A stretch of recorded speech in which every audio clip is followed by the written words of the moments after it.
spolu vedli dialog o aktuálních společenských otázkách. Druhou oblastí působení AMO je přenos českých zkušeností do zahraničí. Od roku 2007 pracujeme na podpoře moderního otevřeného školství na Ukrajině.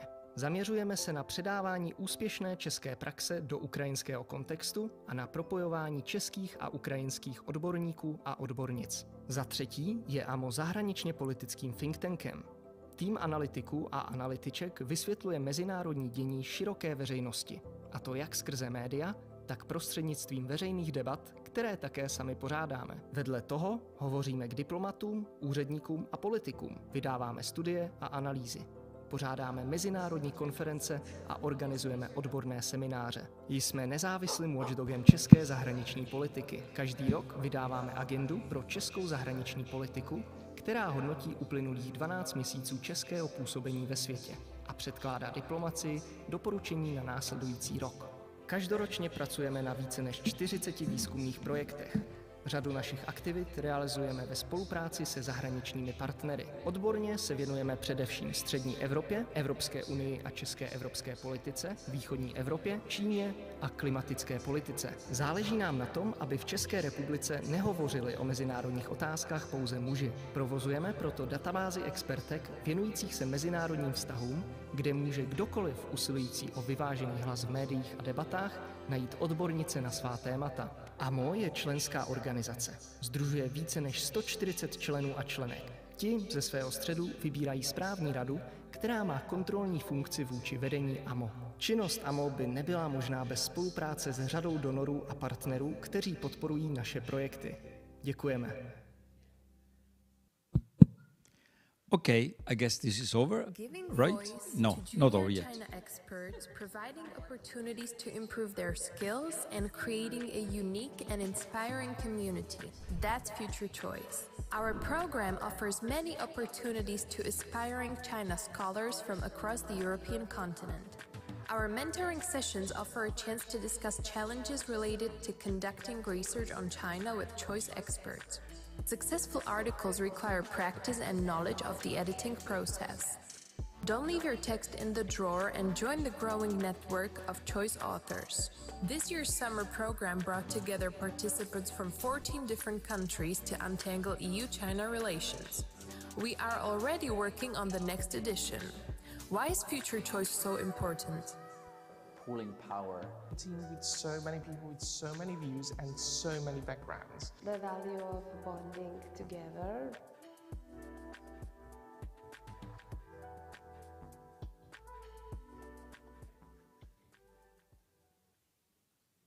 Okay.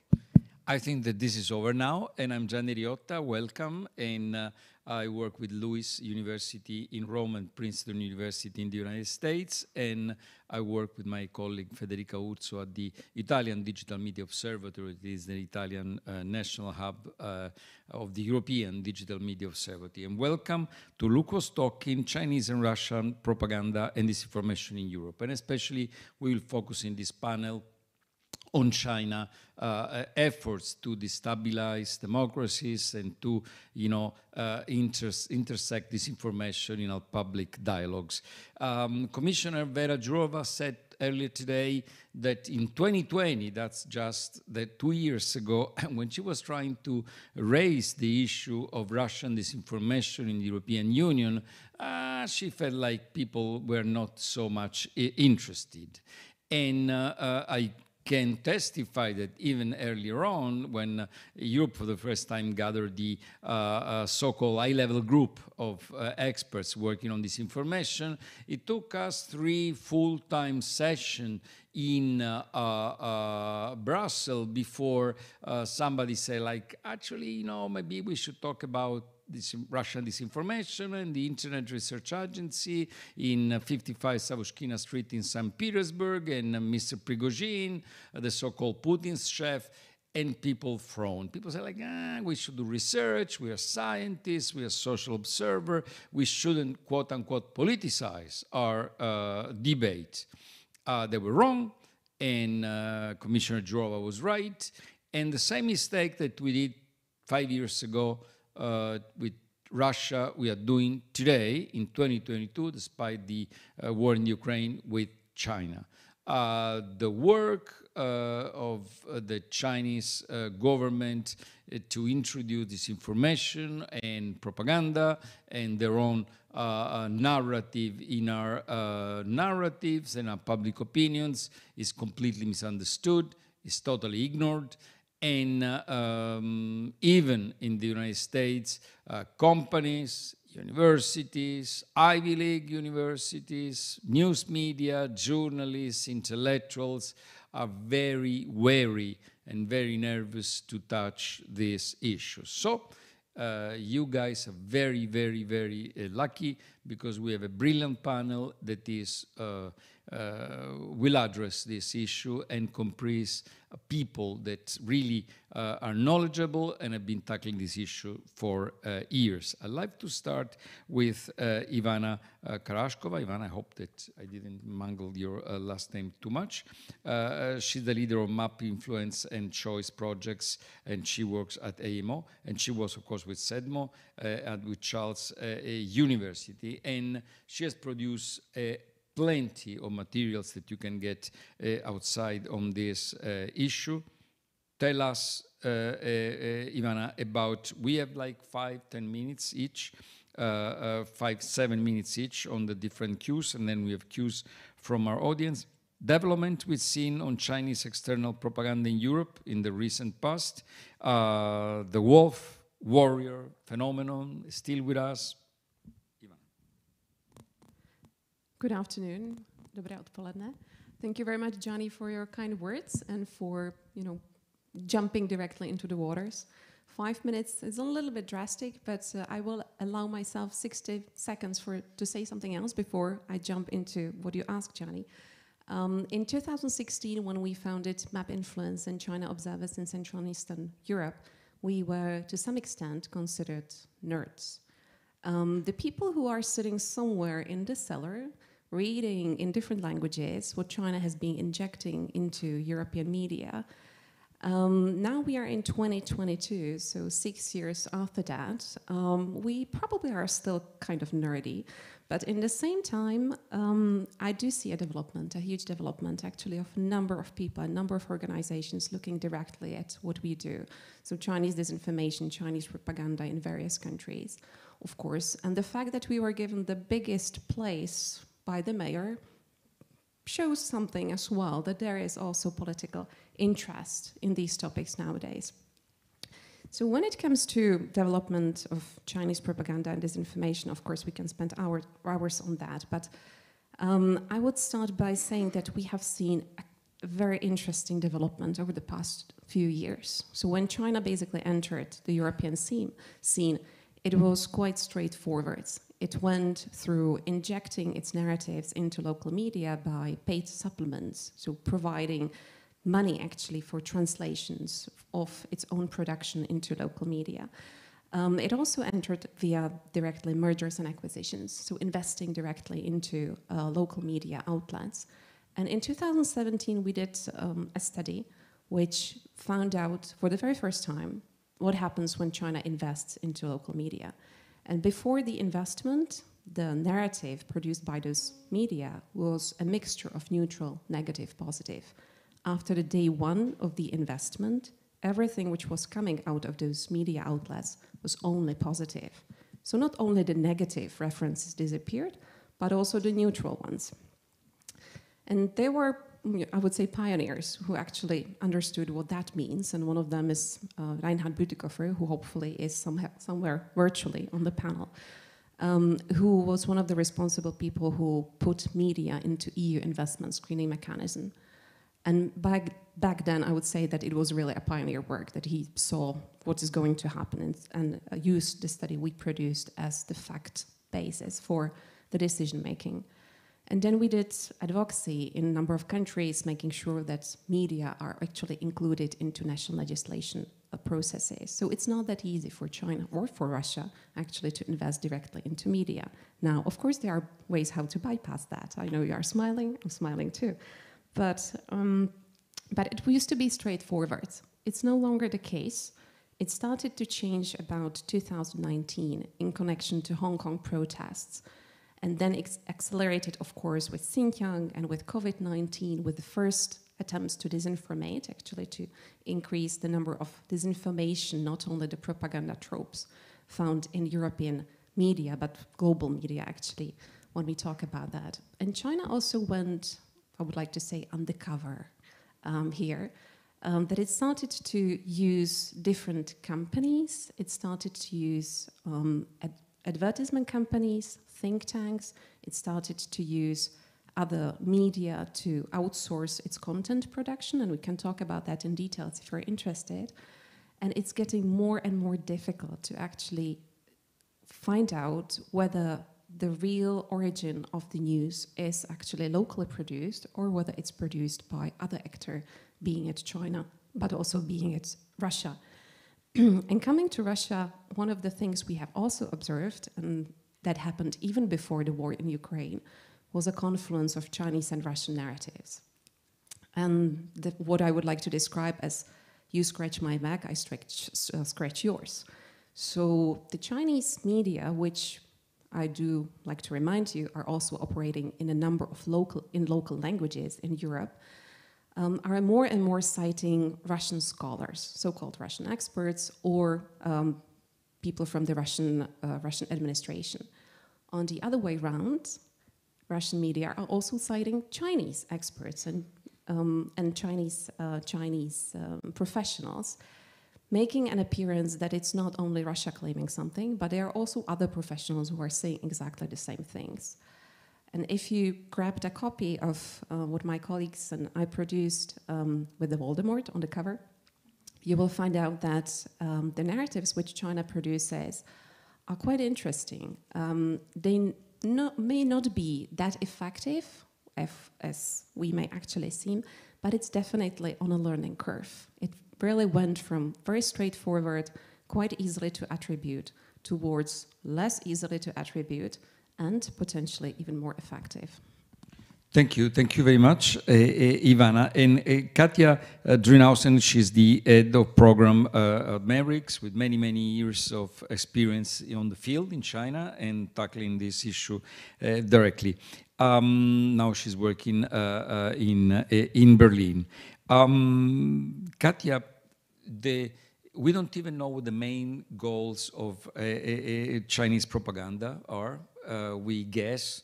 I read maybe now Beijing is scolding Putin. They used to be chummy before the war. Now the spokesperson of the Minister of Foreign Affairs is taking, we won't, but I see that most people are guessing, so clarify that, please. Thank you. 5-7 minutes. Thank you both for the introduction and the great question. This is the perfect setup for me to say we don't really have to guess what the goals are, because if you spend a lot of time, a lot of nerdy time on Chinese government documents, on policy speeches, including by top leaders like Xi Jinping, this is actually spelled out quite clearly. And I think sometimes it's really helpful to look kind of at how it is originally phrased in terms of Chinese policy language to better understand what the goals are and to some extent how that connects with the different approaches that are used. So the main term here really is global public opinion guidance and winning global discourse power, or at least overcoming Western hegemony in global discourse power. So this is really the explicit goal of the Chinese leadership.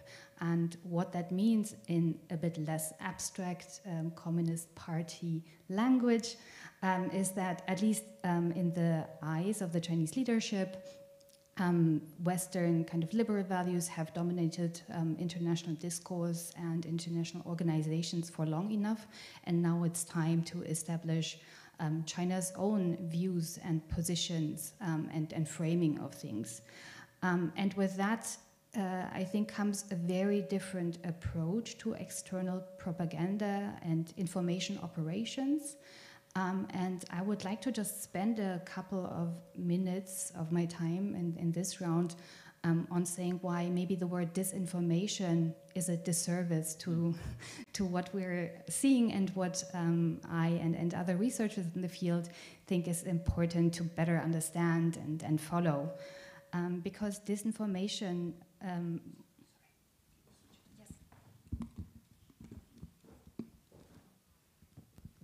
Apologies, I hope it's working better now. Yes, yeah. No echo.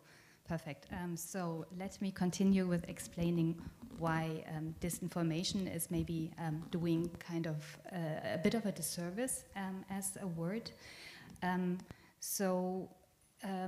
the goal is to better guide international debates, especially when it comes to China, but also on many issues that are important to the Chinese government in terms of global policies, then disinformation, like falsified information that can be proven wrong, is often not the best approach. A lot of things, including some that Ivana already mentioned, are about spinning the information that is out there. So, for example, using existing statistics and framings and frame them in a way that make them seem incongruous. A good example of the really tricky difference between disinformation and manipulated information is, for example, when it comes to Xinjiang and answering to allegations of coercive reductions of birth, of interfering in people's rights to have children. So researchers had showed that the birth rate is going down. The Chinese government, put out graphs that said, no, the birth rate is actually going up. But both looked at very different time frames. So the researchers looked at the past 5 years. The statistics the Chinese government used in the counter-narrative, so to say, were the last 20 years. Yes, both can be true at the same time, but they make very different points about what is happening. Quite similar when it comes to selective quoting of politicians, of experts abroad. When it comes quite currently, for example, to what the One China principle is, and if it's just acknowledged as something that Beijing has, but we don't necessarily need to follow it all the time, or something that everybody respects and has pledged acceptance of. And these are just the more obvious examples. One thing that is especially visible around the topic of Xinjiang is not the kind of disinformation or kind of flipping narratives on its head we have seen in relation to Hong Kong, but whenever international reporting pops up, there will be plenty of articles and Twitter videos and other videos found online around Xinjiang.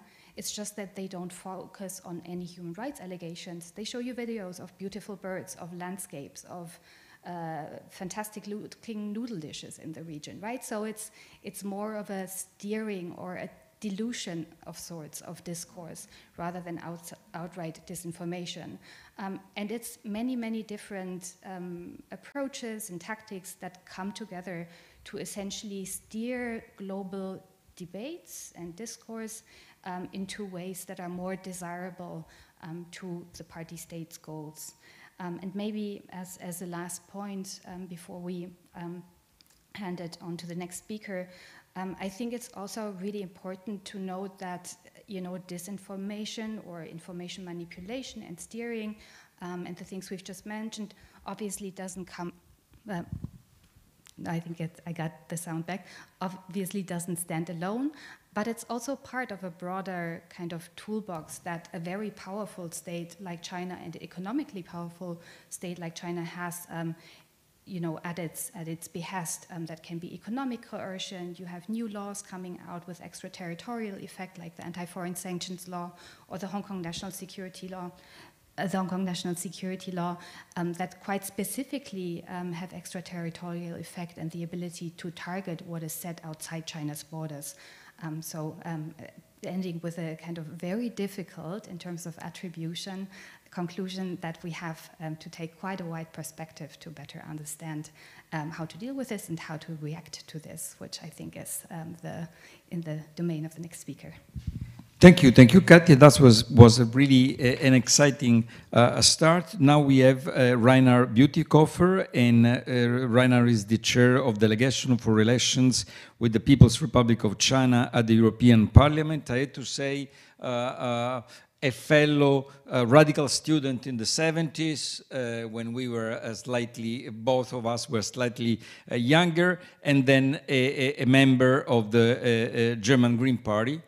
And I had to say that we owe, many of us owe an apology to the Green Party in Germany, because they've tried to warn the European public opinion about many different issues, not only their own environmental issues, but also about foreign policy issue in their own country and in Europe. And not always they were appreciated for that. There were always voices of reasons and moderations, like kind of, superseding them. And now, with the present situation, we are realizing that the voice of reason and the voice of moderation were actually resounding in the Green Party. So really apologies for that and congratulations for that. We'd like to ask you about the perception of the Chinese propaganda and disinformation in Europe. How has the European Union reacted on these new challenges, especially in these hours of war in the Ukraine? And Commissioner Jourova, as I was saying, said, like, we were late on Russia. Are we being late on China too? Thank you. Well, first of all, thank you for having me and for your kind introduction. I do indeed believe that we're pretty late in realizing the challenge that we are confronted with. The only strategy document which I know which squarely and fairly describes that challenge in no uncertain terms is the Madrid NATO strategy, and that was just agreed very recently. I think there's no way of not acknowledging that we're late, and within the EU specifically,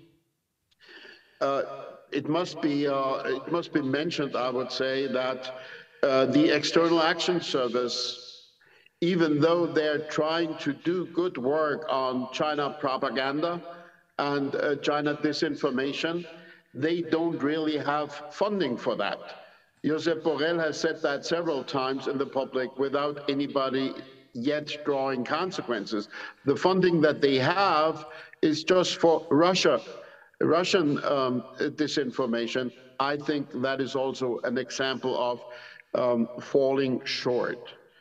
Now, it's not only a question, I would then add, of being late, but also a question of not necessarily recognizing the dimension of that propaganda. And often we are missing the whole picture. We're missing the perception of the forest because we just look at single trees. I would say the most important propaganda success that the PRC has had over the years is in the fact that they have convinced a major part of our public and a major part, an even bigger part, I would say, of decision makers that the course that the PRC is pursuing is just a course of inevitable success. The so-called inexorable rise of China, that's the most important propaganda success. The East rises, the West wanes. That's how Xi Jinping has put it. And by convincing too many decision makers in politics, but also in the economic sphere, in the business community, that there is just no alternative to China, to the China market. They have imbued all of us with a certain sense of subserviency towards that unparalleled success story. And I think we have to deconstruct that. In the economic sphere, for instance, it is little known and little commented that there are predictions that by the year 2040, the markets of India, Indonesia, and Japan together will be much bigger than the Chinese market. Even not counting the tendencies in the Chinese market to close down investment opportunities for foreign investors. I believe that we're also overly self-confident and not realizing the very generic challenge from China when we look at how language is being used. China has systematically developed a strategy to basically steal words from our mouth and turn them around. In the beginning of Xi Jinping's tenure, in the famous, or I should say infamous, document number 9 from 2013, political concepts that we have advocated, like democracy, civil society, constitutionalism, and all that, were denounced by Chinese leaders as dangerous, toxic concepts. More recently, China has chosen a different approach. Now, they talk in reaction, for instance, to President Biden's democracy summit. They teamed up with the Russians to talk about true democracy, real democracy. In the Human Rights Council of the United Nations, they try to find support for turning around the concept of human rights and empty that concept from any notion that there is an obligation of state power towards the rights of an individual and to basically promote the converse understanding that individuals have to serve the state power. And also with regard to the word multilateralism, for instance, China still claims that they pursue a multilateralist policy, while de facto they clearly act as if bigger powers own more sovereignty, more rights than other players. So I think what we need to do in dealing with Chinese propaganda is not just looking at individual examples, but we must understand that as a very comprehensive way of creating not just a political, but also a notional hegemony that would underpin the hegemonic goals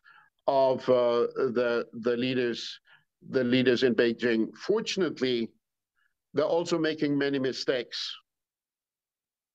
So, for instance, with regard to Xinjiang, they're just lying squarely. And that has not been successful. Even though they spread the lies online, the public opinion has turned against them on that count. Same with Hong Kong. The wolf warriors have not been successful. But there are, of course, other ways of being more successful by using European individuals to spread Chinese propaganda. There's a lot of elite capture going on, and that is probably one of the more successful approaches, which means that there is a need to pursue a more ambitious transparency policy, we can learn a lot, I would say, in that context from the Australians and their sunshine legislation. My last point, though, is this. Successful propaganda is not possible if there's not at least a kernel of truth to it. Maybe it's 90% distorted, but without any real content, it will never be successful. And I do think that Chinese propaganda does take advantage of some societal contradictions that we have in our own societies, of the fact that we do sometimes pursue double standards, that we do not live up to our own ideals, that we're by no means a kind of actor that President Ronald Reagan described as the shining city on the hill. Nobody would say about the United States of today or the EU of today that we're the shining city on the hill. So in fighting back against Chinese propaganda, we also have to work on our own failings, because without that, we would not be successful. Thank you. Thank you. Very wise word. Very wise word, Reinhard. And please hold on for our second round and the question. I'll go back to Ivana. Ivana, how does China use its own international media and foreign outlets to spread its narrative? Now we become all, experts about Sputnik and RTs, and we know Peskov from all the different anchormen in Moscow. How about China? Allow me to respectfully disagree with Mr. Bütikofer before I go to the question. I was thinking about this idea of whether we do need individual examples or not. And in the long term, of course, I do agree. We have to have a holistic approach. We have to have a strategy. But I'm afraid that we are not yet there, perhaps. Perhaps people who are working on Chinese propaganda and disinformation feel that everything has been uncovered already. Everything has been said. And we have been saying it for so many years, so everybody has to be already on that level. But I'm really afraid that we are not. We have an advocacy office in Brussels, and I feel that, boy, there is such a long way to go, actually, to get even to the level of knowledge which we thought is a common standard. Because if we don't do that, if we don't start with individual examples, the response would be, this is not happening. Proof that this is happening. We need some data, show us. And that has been the case for the past 6 years. And I think perhaps that would sound a little bit over-optimistic or proud of Central and Eastern Europe, that Central and Eastern Europe is doing quite a good job in this, that there is a lot of understanding of that, perhaps because we used to have, and we still have, a lot of fact-checkers, media literacy people, and people who have been traditionally focusing on Russia. So there is perhaps a start. And that's what Commissioner Jourova said today, that when she started to talk about Russian propaganda and disinformation in Brussels, she got a sarcastic laugh, and she was told that she is too paranoid, that this is not happening. So I'm a little bit afraid that we still have to pinpoint individual cases, otherwise we are leaving the room for not only downplaying the threat, but also perhaps overreacting to the threat, because we do not know where exactly is the level. And one case, because we are here in Prague, I would like to mention one specific case, and that's the case of Miloš Vystrčil, the Senate president who, from the Czech Republic, who in 2020 announced that he's planning to go to Taiwan with the delegation. And as someone focusing on media and have a journalistic background, there was a lot of storm in Czech media saying that we are going to see some kind of retaliation from People's Republic of China. There is going to be a severe punishment, disinvestment, and so on. So our reaction was that we asked a colleague of mine at Charles University to model economically what is going to be the real punishment. So if China stopped all the imports to the Czech Republic, if we don't get any rare materials, anything we can use, what would be the economic impact? And he said that hypothetically it would be 1%, but that would be of GDP. Of course, we can argue whether it's too much or too low. COVID we learned a lesson during the COVID and Ukraine crisis, right? But still, at least there were some numbers. And politicians said, okay, we can live with 1%. And this is most likely not going to happen because China doesn't have those leverages. So it's even going to be less than 1% of GDP if China actually wishes to do that. So then the whole storm basically stopped, saying, yes, there is possibility of some retaliation, but it's going to be minimal damage. So I just wanted to react on that perhaps it's good to still pinpoint individual cases because they have some value and they limit the space for China. And to your question, Gianni, how China is influencing media, well, there are numerous avenues, starting really with the paid supplements, which are included into the media. Sometimes they are even written by local journalists. So let's say Czech names, Polish names, Estonian names, you name it. But that gives an impression that this is the normal reporting of the media. And sometimes they are not even labeled properly, like commercial supplement or paid for supplement. And it's very, very rarely said who actually paid for that advertorial. So I do see a lot of work here on this front as well. So paid supplements, China started to hire influencers. We do have cases of influencers all over Europe, actually, talking about China, very positively about China. These influencers are sometimes people who we suspect have some ties to China, but we can't prove that. Sometimes they are downright paid for by China. One case, because I love individual cases, so one case here was discovered actually by my colleague sitting here, Philip Shebok.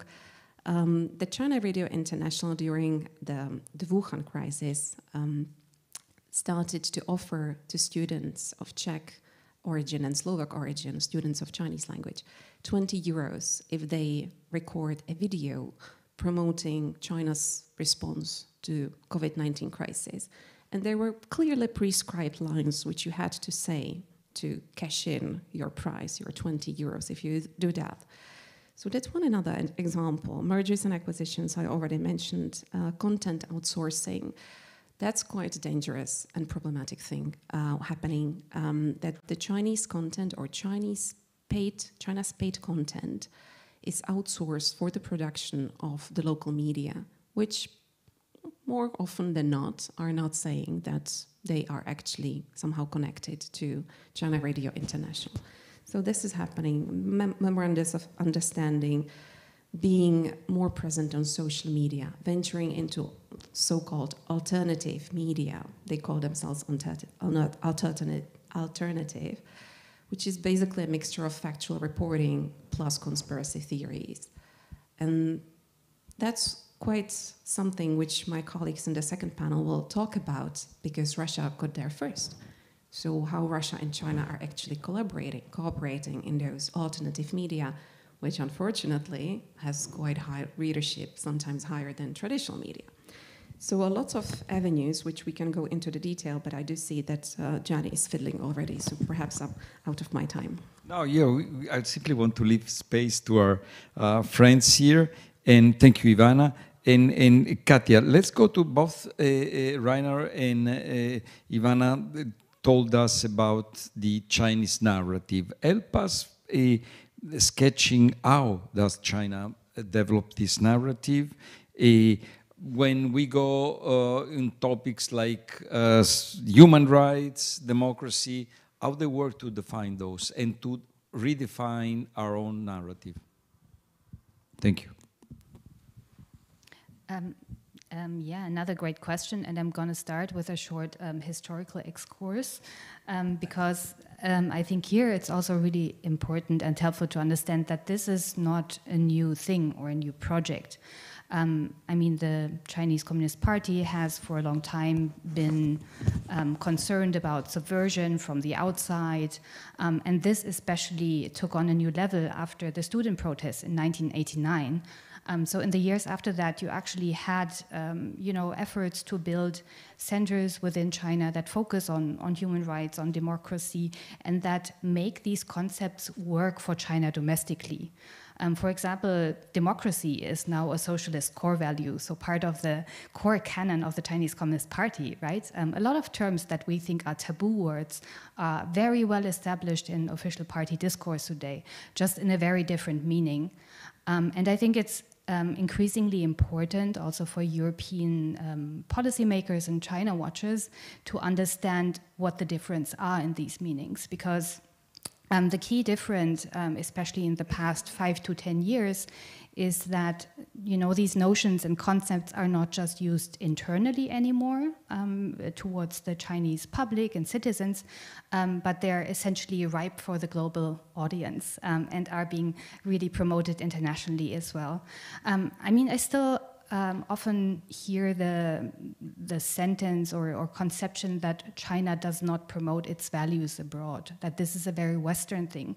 But literally, again, if you look into speeches, Xi Jinping has started saying from 2014 on, China needs to promote its values internationally, it needs to share its wisdoms internationally, and to some extent I think it's really understandable and it must be accepted that a big global power has strong ambitions to make its values and positions known. So nothing out of the ordinary there.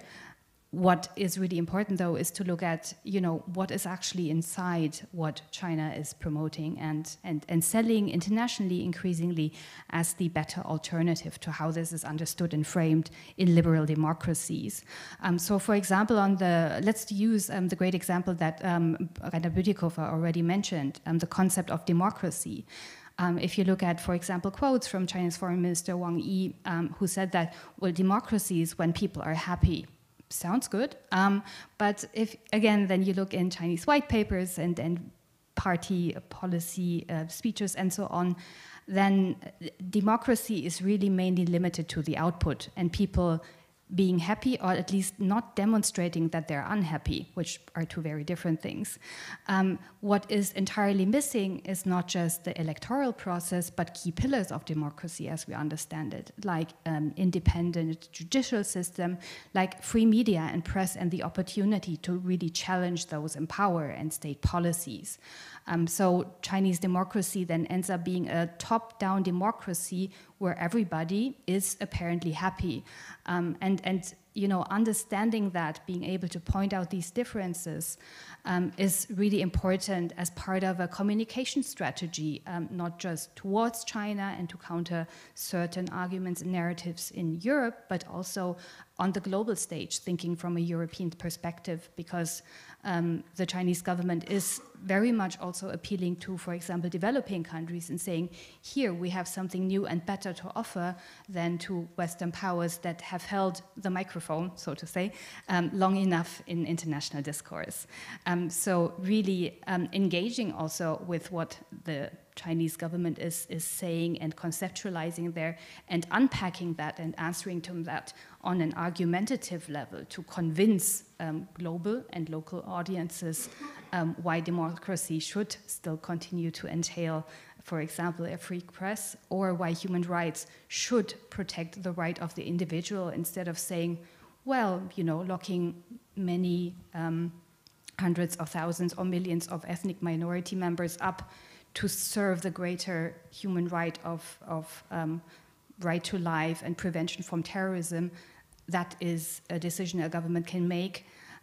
Is this a concept of human rights, for example, that we want to have, that the right of the individual is always below the right or the collective interests as defined by the state?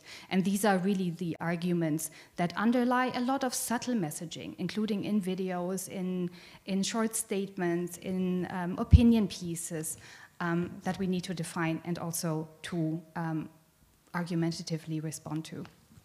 Thank you. And both Katja and Reinhard told us, don't forget, we can engage the Chinese narrative, but then if we don't behave up to our standards, and then if we preach and then behave in a different way, as the artist Ai Weiwei says, then we are not convinced the youth in Beijing, because they will say, well, you had Trump, and then you lecture us about democracy. So I'll go back to you, Reinhard, and let's try to end this first round, since because you also sit in the European Parliament. What can we do? What can we do to counter the Chinese propaganda challenge, and especially when we have to reach audience that are not European or that are not Western, and that will have, like, you know, they are much more impartial. They will look at Beijing, they will look at Brussels, they will look at Washington, and then it's like, where do you guys stand? And then, of course, if you want to answer to Ivana, please feel free. And then we go to the Q&A. Well, thanks. And my answer to Ivana is very short. I don't at all feel contradicted. I did not want to belittle that necessary work that you described. I just wanted to put it in context, because, for instance, our former chancellor, Mrs. Merkel, who at the beginning of her political career really stood up to China. She invited the Dalai Lama. She spoke up about human rights. In the end of her tenure, she had a defeatist view, believing that there was no way of avoiding that. At some point, we had to find an arrangement with China. And if we didn't do the comprehensive agreement on investment in 2020, 5 years down the line, we might have not gotten the same kind of deal. So that sort of historic defeatism has been a reason for a lot of failure to stand up against Chinese propaganda. But of course, I'm with you that this has to be done in very practical ways. So here are a couple of points, more or less practical. Number one, we should find the funding for the External Action Service, and similarly for work also by our national foreign ministries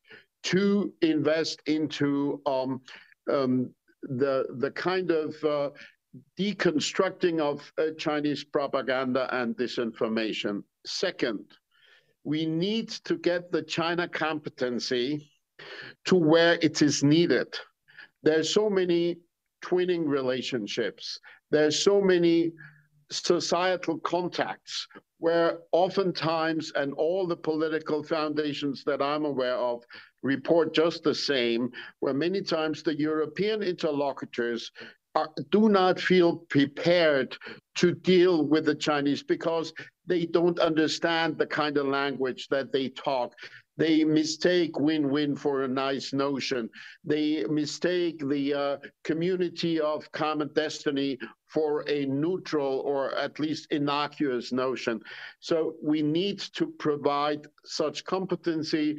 The Dutch have moved in that direction. The Swedish have moved in that direction. Everybody must.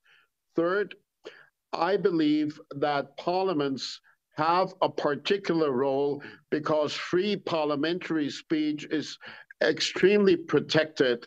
And I believe that the European Parliament has been playing a good role there, and we would need a phalanx of parliaments playing a role in this regard. Number four, I believe this cannot just be an effort by state institution. It must be an all-of-society effort.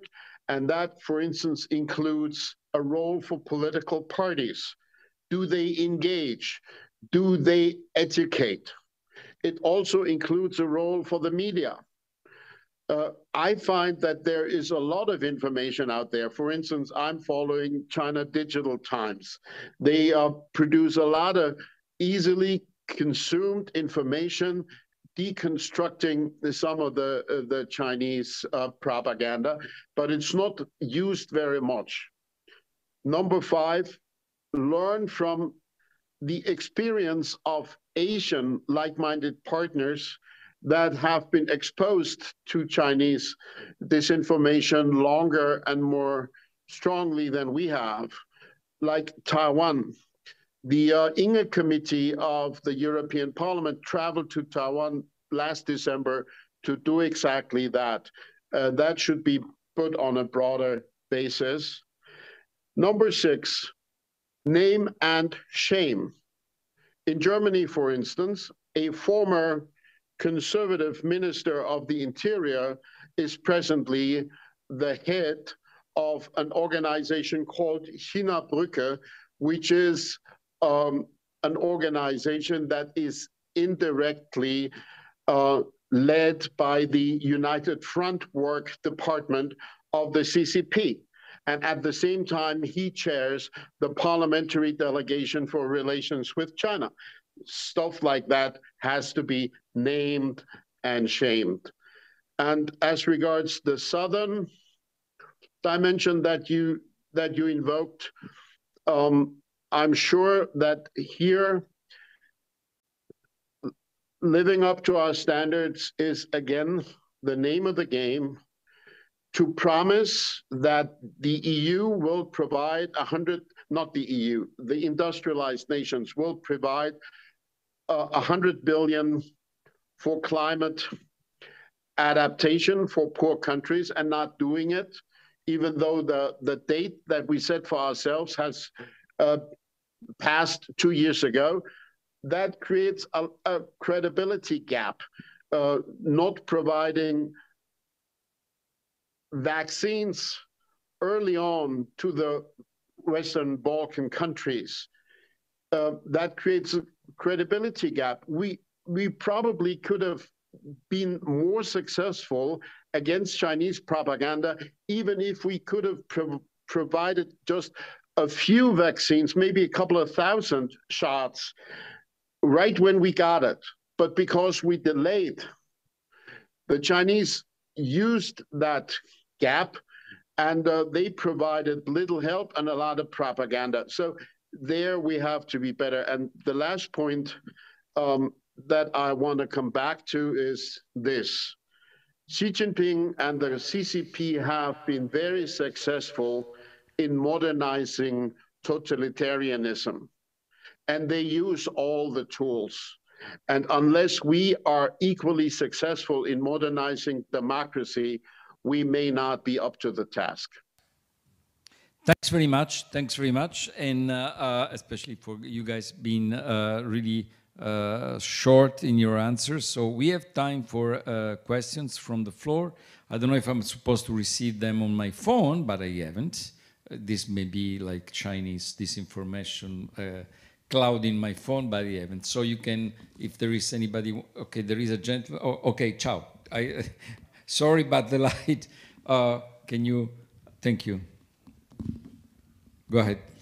Thank you so much to all the speakers for all that fascinating material. The light is really bad. Go ahead. Oh, no worries. Yeah, thank you very much to the speakers for all that really wonderful material.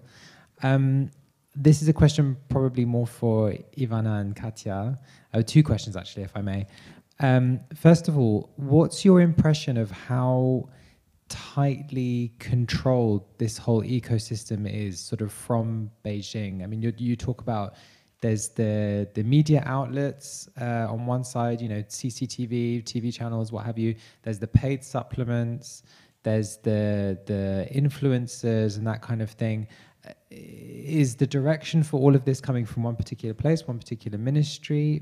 How, just any more impressions on how that works? And then secondly, aside from the topics that we've touched on, the sort of obvious things like Ukraine, Taiwan, Hong Kong, COVID, the sort of big geopolitical issues, are there any other themes which come out as prominent elements? You know, is there a big focus, for example, on Chinese commercial interests in certain countries or other things that we might have missed? Thank you very much. Should we collect a couple of questions and then more questions? Gentleman there, please kindly introduce yourself. So, Hi there, Ben Crampton. I work for Microsoft.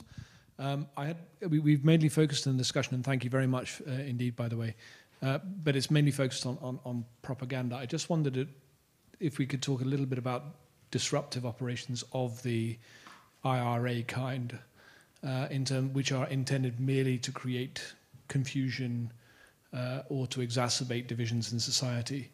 To what extent is that emanating from China as well? We've talked about it, it's been a big subject of discussions on Russia. Is it also a tactic of China, and to what extent is that quantifiable? One more?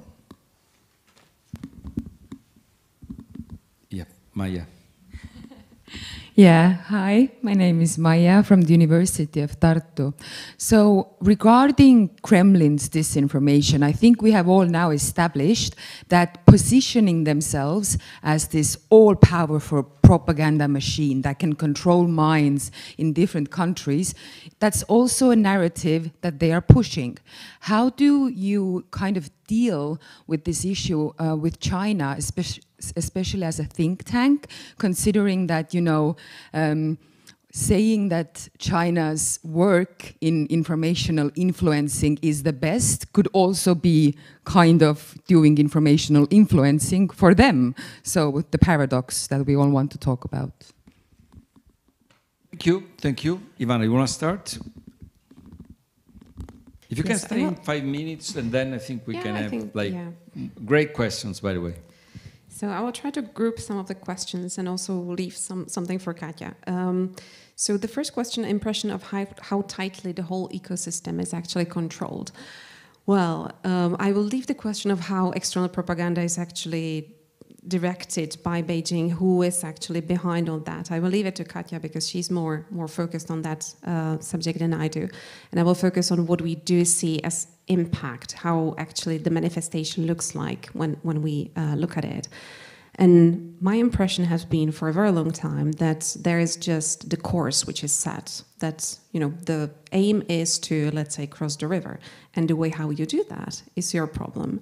So we do see a plethora, and that probably explains why there is so many different levels and so many different avenues of Chinese messaging used and sometimes abused. And we can drag into that also the question of diaspora media and how Chinese nationals are actually used for also messaging purposes, how students are used, and so on. So it's a very broad ecosystem. As Katja said, we can't focus just on narratives and disinformation or propaganda, but actually how all the other segments of Chinese society are fitting into that, including those which are outside. So my impression is that sometimes those avenues are not leading anywhere, so they are obviously not walking in the right direction, but it doesn't matter. It's actually, you know, something which was tried, and as a person who is focusing on Central and Eastern Europe and have been doing that for the past 10 years, I do see China actually learning a lot. So whatever is not working, that's scratched. Whatever is, more funds are pumped into that.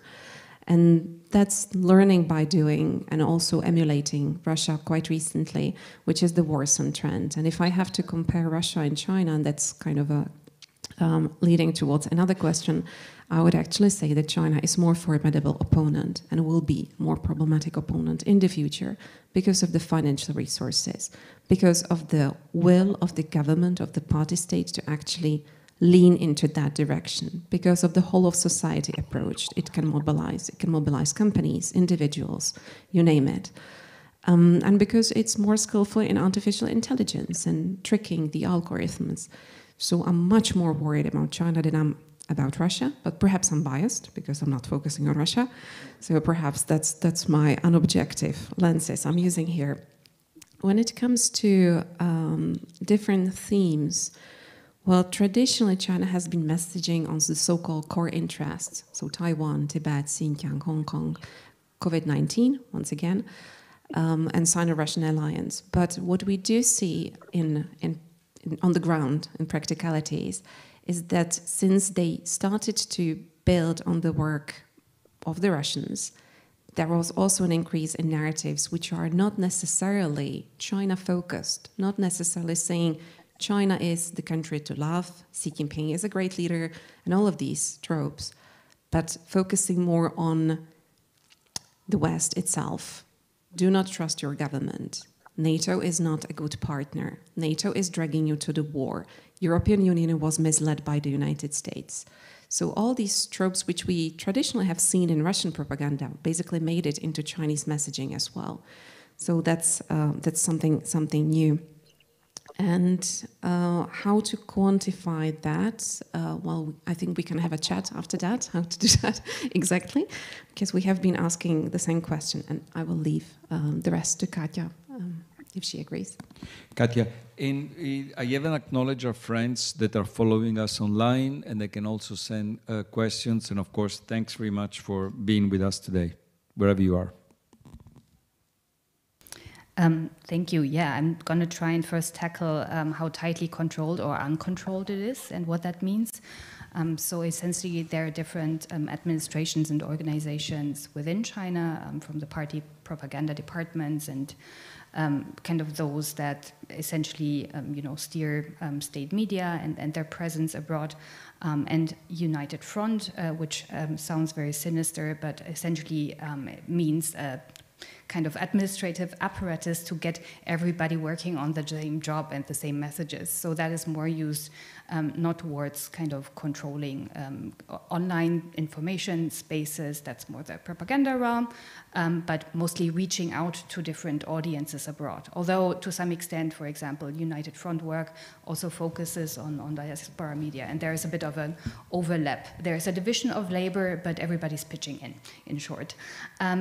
That is kind of the basic structure, but one thing that is really interesting and that Mareike Ullberg, who'll be on the next panel, has actually been working on is the big interest within China and kind of the need of local officials to perform and invest into, for example, kind of positive energy campaigns on international media outlets. So you see a lot of kind of calls for bids of local governments, of regions, even of individual ministries and organizations saying, well, we need posters who post positively, both within China but also internationally. So to some extent, this not super straight up and formalized to the last minute structure means that everybody is trying to get in on the game, especially to kind of earn political brownie points for their career, which means to some extent sometimes we're seeing more because it's not coordinated, which is a really interesting topic to watch. And also to some extent explains why some of the posts are just copy-pasting with essentially the same pictures and usernames and might seem very unprofessional. But that's because it's very different actors and levels in the administration at play. So also good to know to not underestimate what we see, which might sometimes come across as blunt and repetitive. I think you covered the kind of big themes really well, but I want to add one point on the question of disruptive operations and kind of, entering into societies and really causing friction there. I do think there's quite a notable difference to what, at least to me as a China-focused person, seems to be when we compare it to Russia, which is that I think China just has a very different global ambition. So it's much more about China emerging as a new narrative power, as being attractive as a leader in terms of concepts and behavior and so on internationally.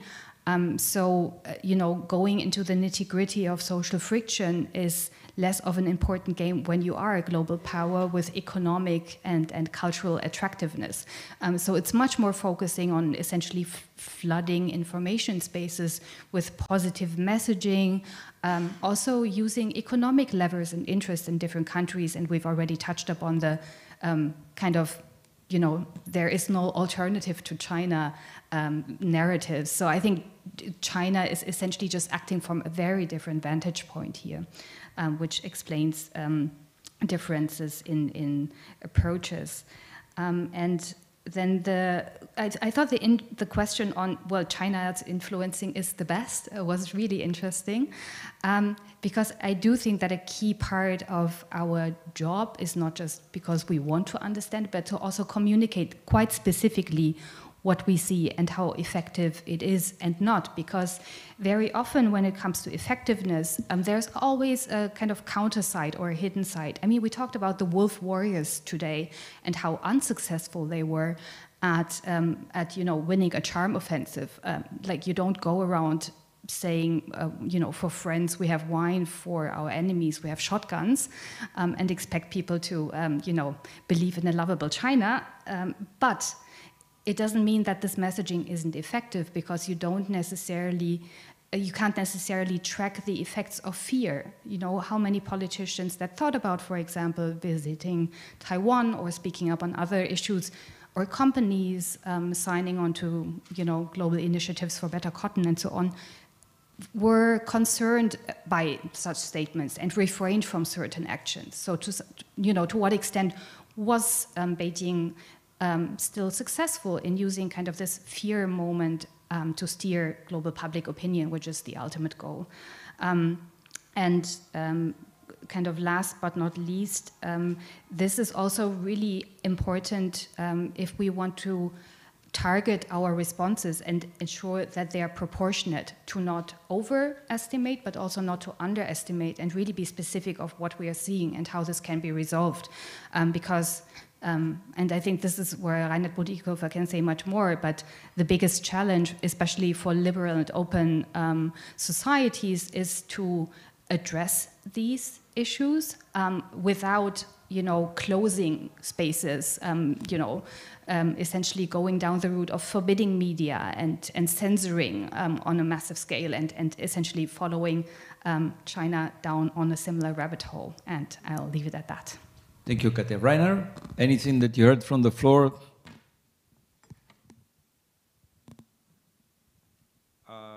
Yes, one remark. Okay. I think that for a long while there has been around Europe a certain kind of perverse admiration for the Chinese way. The Chinese have long-term planning instead of short-termism that governs Europe. The Chinese are moving fast when we're bogged down by bureaucracy. I mean, everybody has heard these notions. I recall a former European ambassador to China who praised the CCP as a shining example of meritocracy. And I think we have to rid ourselves of this perverse admiration. We also have to communicate China's failures. We also have to develop the ability to make fun of them. I recall the film, everybody recalls the film, I think, with Charlie Chaplin as the dictator. Making fun of China is of the CCP, not of the country, of the CCP and their governance. That's also part of fighting back.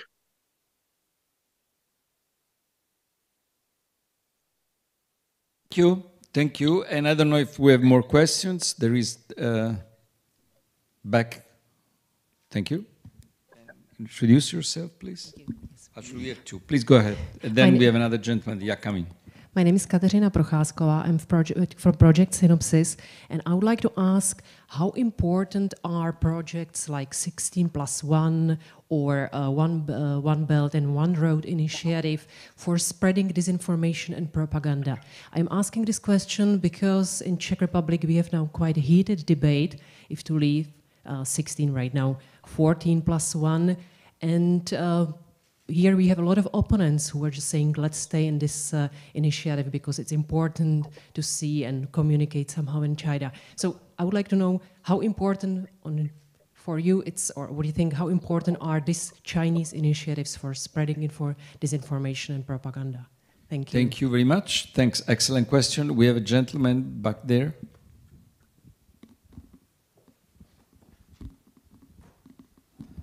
Hello, thank you all for the fascinating presentations. My name is Julian. I'm a student at Charles University in Prague and originally from Malaysia. So I've sort of two questions.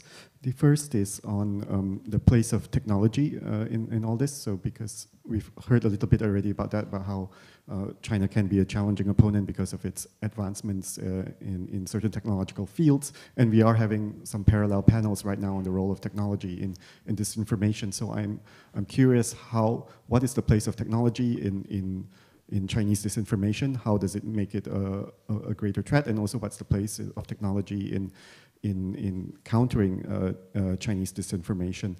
And then the second question is around, so we've heard about how China spreads its influence in different ways, and then I'm curious, what are the findings regarding Chinese influence operations in the academic sector in Europe? How is China influencing and gaining and capturing European elites through the academic sector, and also influencing public opinion through academia? And we just heard that seemingly benign example of offering cash rewards to students to film this video. So what else is going on, and how are we able to sort of measure any sort of impact from that?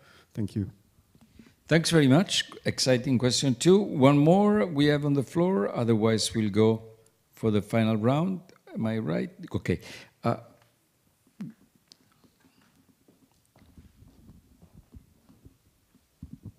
Hi, Tauno Tõhk from European External Action Service Stratcom team, working on China.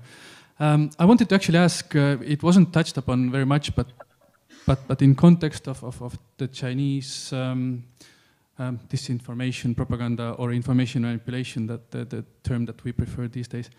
How much do you see also the effort to reshape international norms when it comes to disinformation, when it comes to kind of how states should behave in terms of, yes, also information manipulation? And then what do these look like? Question. So we have like 15 minutes, 5 minutes each, so that we'll finish sharp on time. Ivana. I'll bear this in mind. So going in the order the questions were asked on how important the 16+1 is for spreading Chinese narratives. Well, Reinhard probably already touched upon that, and it has been echoed here a couple of times, that it is forming our view of how China actually is, so how important it is as a player. And that has been also one of the underlying themes here of the countries which joined 16+1, that we had to have this channel of communication open. We need to speak to China because China is the next superpower. So that's something we probably have to put with more grain of salt and look at whether this is actually factual true, and whether this is going to happen, and whether we actually do need to speak with the future superpower, if we put it this way, and whether this is the format we want to use for that. So I would like to see more agency actually on the side of those 14 or how many countries there are actually still subscribed to the initiative here. In very practical terms, as I said, I'm a practical girl. I like practicalities. That's very practically, China allocated more funds to 16+1 countries to have more media cooperation, to have more journalistic trainings, to have fully funded trips for journalists, to have specific events on media cooperation, to focus on influencers, which would be coming from those countries. So those countries were not targeted just once; they were actually targeted twice, as Europeans, as also as part of this specific 16+1 cooperative mechanism. And it doesn't go only into the media, and I'm transferring to the question of academia. There were also specific funds and specific focus on academic cooperation with those countries.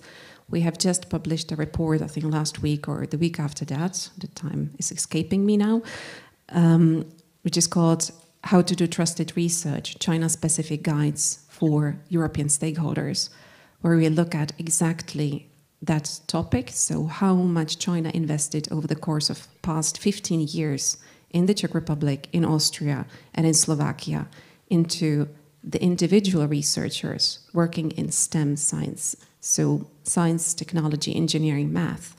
And we documented it with the cases. We didn't go with naming and shaming. We basically anonymized the data. But it will give you a very practical and visual example of how China is investing into the research here in those countries. And some of the funding came from China, 1,000 talent program, so a very specific recruiting program for foreign scientists, especially in the natural sciences. Some came from the Chinese Military Commission. Most of those researchers which we looked up and looked at are researchers in critical technologies or emerging technologies, such as AI, quantum computing, neuroscience, bioscience, you name it, space science, basically, space research. So everything which would be of critical need for Europeans to stay on top of the curve and which practically have some dual use implications and national security implications, that has been actually funded by China. And the findings are flowing to China. So we have to also look at this spectrum of not only the manipulation, but even more sinister. Yes, Johnny, you are cutting me. Right? No. No? Sinister aspect. Finish your sentence. So I finished, and I will leave the rest to the other esteemed colleagues. Thank you. Thank you, Ivana. Katja. Yeah, I want to start with one addition to the kind of 16+1 question, but focusing more on the, what role do initiatives like the BRI play question? Because I think it's, and here I come back to my favorite topic of narratives, I think it's really important and interesting to look at these kind of big initiatives, because to some extent they are, umbrella terms or vessels for a vast array of specific measures, of cooperation measures, but also for certain values and outlooks that are promoted along the lines. And I mean, the BRI has been around for a while now, but especially for the coming years, it's going to be really interesting and important to watch the new initiatives proposed by Xi Jinping, which are the Global Development Initiative and the Global Security Initiative. And we've touched upon this briefly today already, to what extent, development, security, rights, and so on are just very differently defined. So to some extent, these umbrella terms or kind of vessels focus or are a bit like a lunchbox, right? You have this big term, and then if you look inside, you have a bit of development, you have a bit of win-win and benefits and so on, but you also have a side of, shared destiny, and governments should be cooperative and not criticize each other so much. So there's always a lot to unpack with these kind of mega terms of Chinese kind of ideology and policy making. So I encourage everyone to go online and read, because most of that is also available in English. I want to just pick up the question, if I may, of the place of technology in disinformation. Also a really interesting question, and one not easy to answer with a view to China, at least based on what we currently know and have documented. But I want to kind of use the power of me holding the microphone to briefly kind of shift your attention to how this works within China, because I do think it holds important lessons for better understanding what technology can do in shaping public discourse. Because the goal of kind of guiding public opinion with very many different kind of methods is kind of the key principle of media policy within China.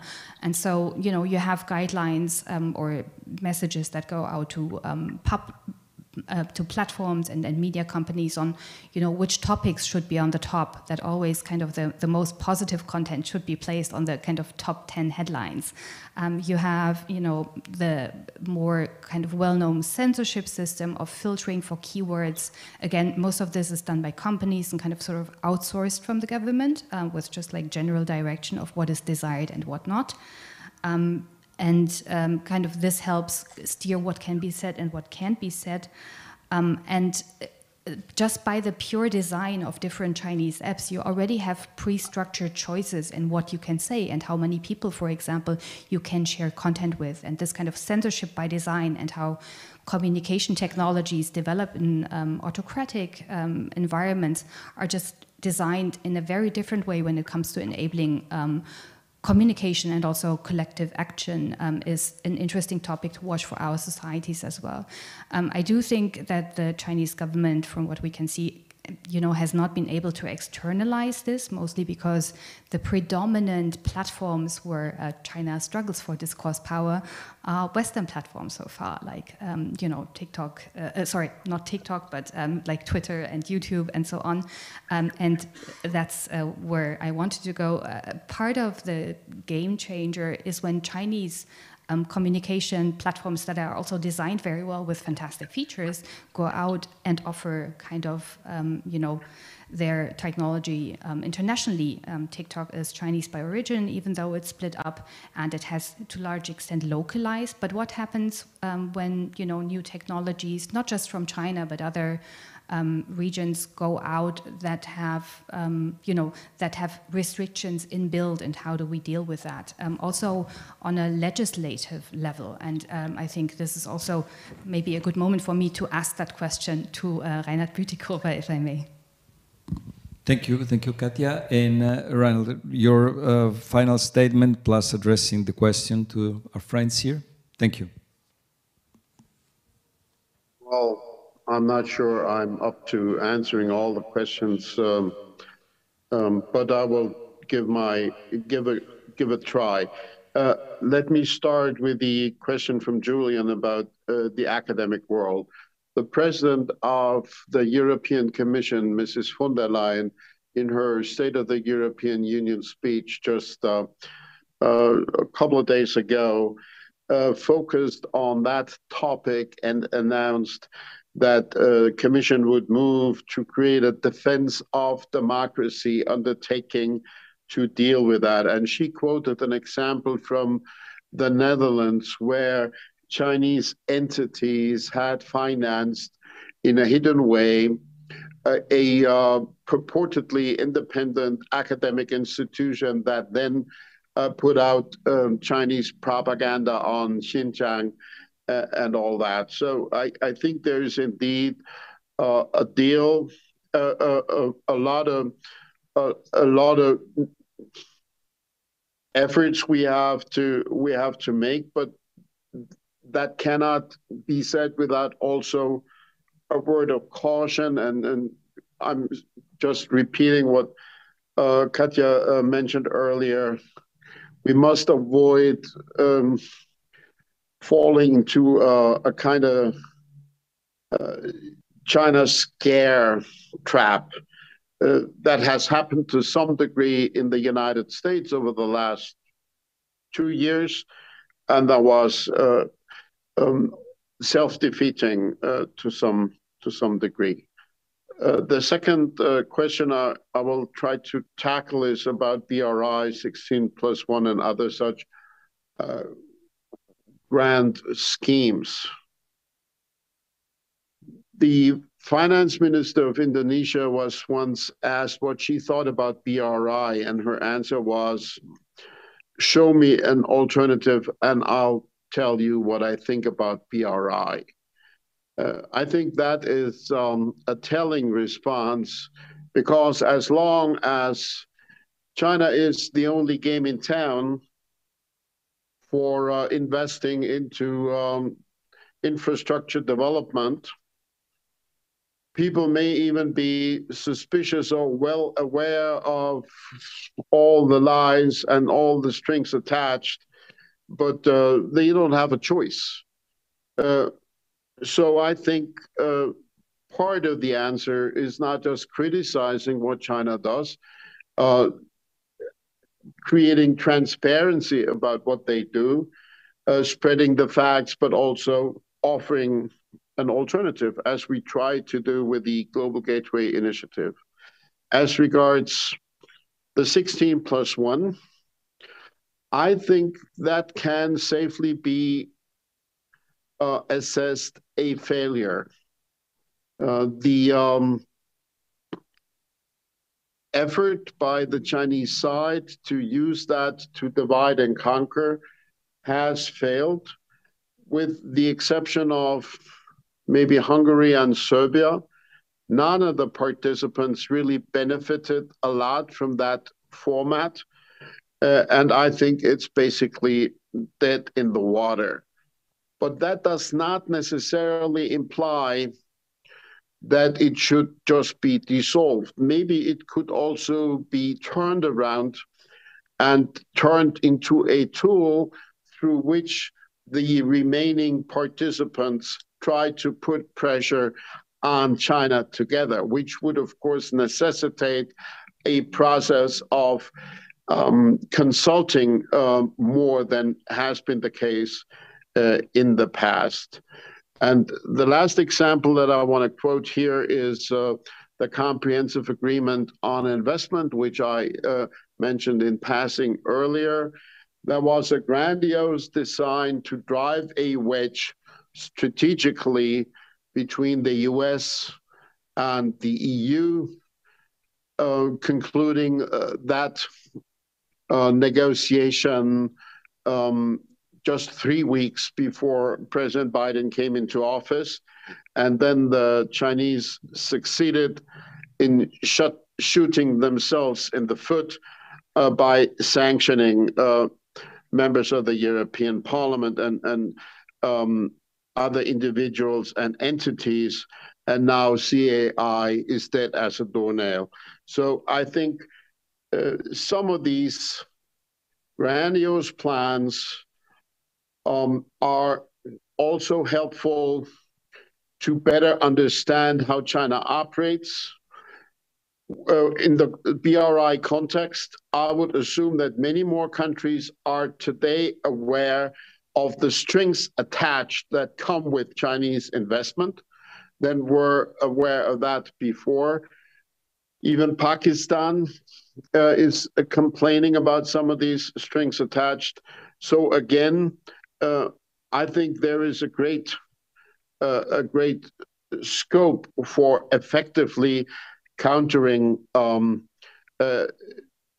Chinese efforts. In a way, China is a player that looks very much as an invincible giant from afar, but the closer you get, the more you may realize that if we stick to our values and work together with like-minded partners, we're well equipped to withstand the challenge. Thank you very much, Rainer. 2 30-second point. The first is that having heard to our speakers, and the challenges is immense, and I take advantage of having Rainer here, to having had Commissioner Jourova with us today. CEDMO, EDMO, all the European effort against disinformation is badly understaffed, is badly undermining. We are like facing a giant army of disinformation all over the world, and then the European Union ramps and then is very short on money and of engagement, and will definitely lose the war. And then we have, of course, the problem of the social media platform, a conflict of interest. So right now, great efforts on everybody's part, but little leverage to go. And the second is that you all mention values, and that eventually, if we don't live up to our values, we'll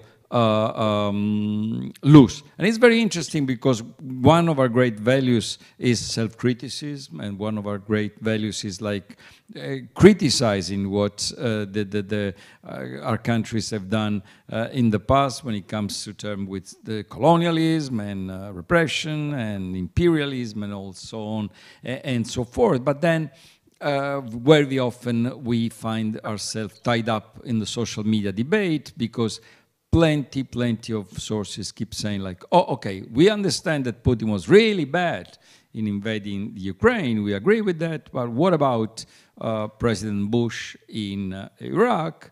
And what about this? And what about that? And this is something that is great, that we have to keep doing, second-guessing ourselves.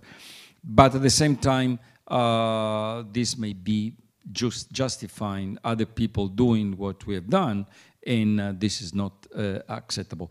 Please, you should clap really, really loud, because we aren't that many, but we are great. To Ivana and Ivana Karachovan, right? And Katja Drinausen. And right now, you're the only one in our notes that is indicated like Mr. Butikoffer, but not to be accused of sexism. Both of us, I just call Rainer like everybody else. So Rainer Butikoffer, where did you join us? Where are you now? I'm in Skopje now. Ah, fantastic. So thanks very much for finding time, please. Ivana and Katja and Rainer, big round of applause. Thank you very much.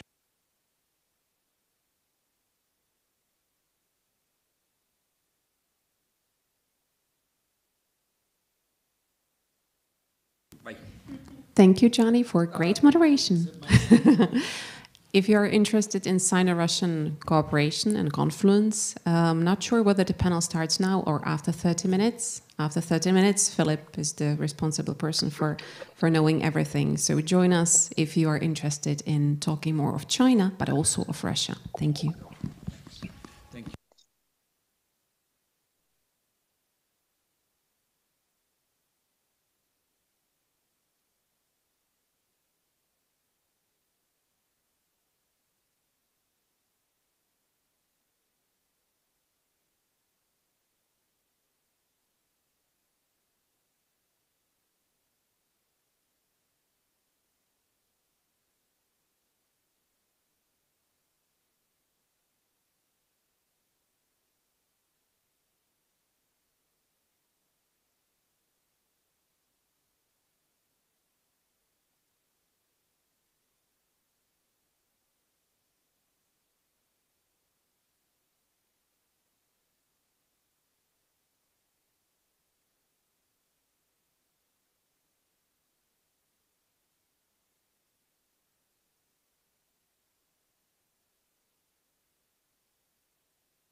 Asociace pro mezinárodní otázky je nestátní nezisková organizace věnující se výzkumu a vzdělávání v oblasti mezinárodních vztahů. Naším posláním je přispívat k hlubšímu porozumění mezinárodního dění. Činnost AMO se zaměřuje na 3 oblasti. Za prvé jde o vzdělávání. AMO pořádá Pražský studentský summit, celoroční vzdělávací projekt pro více než 350 studentů a studentek základních, středních i vysokých škol z celé České republiky. Jehož hlavní náplní je simulace jednání mezinárodních organizací. Díky Pražskému studentskému summitu si od roku 1995 tisíce studentů a studentek rozšířilo znalosti v oblasti mezinárodního dění, utříbilo kritické myšlení a zlepšilo argumentační a prezentační dovednosti. Realizujeme i další neformální vzdělávací aktivity, například česko-německý program pro mladé profesionály, který spojuje talenty z různých profesí z České republiky a Německa, aby spolu vedli dialog o aktuálních společenských otázkách. Druhou oblastí působení AMO je přenos českých zkušeností do zahraničí. Od roku 2007 pracujeme na podpoře moderního otevřeného školství na Ukrajině.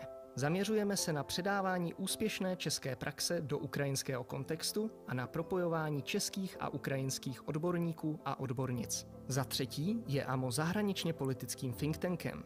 Tým analytiků a analytiček vysvětluje mezinárodní dění široké veřejnosti, a to jak skrze média, tak prostřednictvím veřejných debat, které také sami pořádáme. Vedle toho hovoříme k diplomatům, úředníkům a politikům, vydáváme studie a analýzy.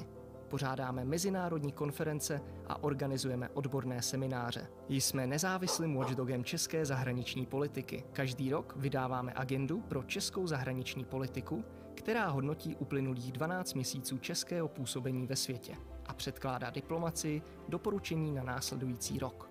Každoročně pracujeme na více než 40 výzkumných projektech.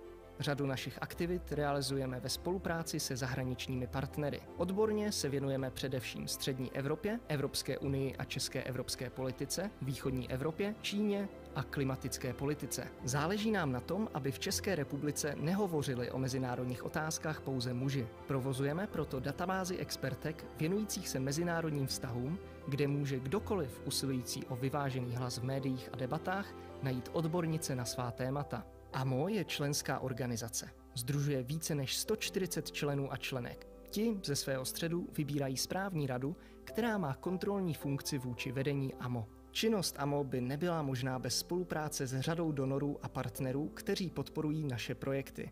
Děkujeme.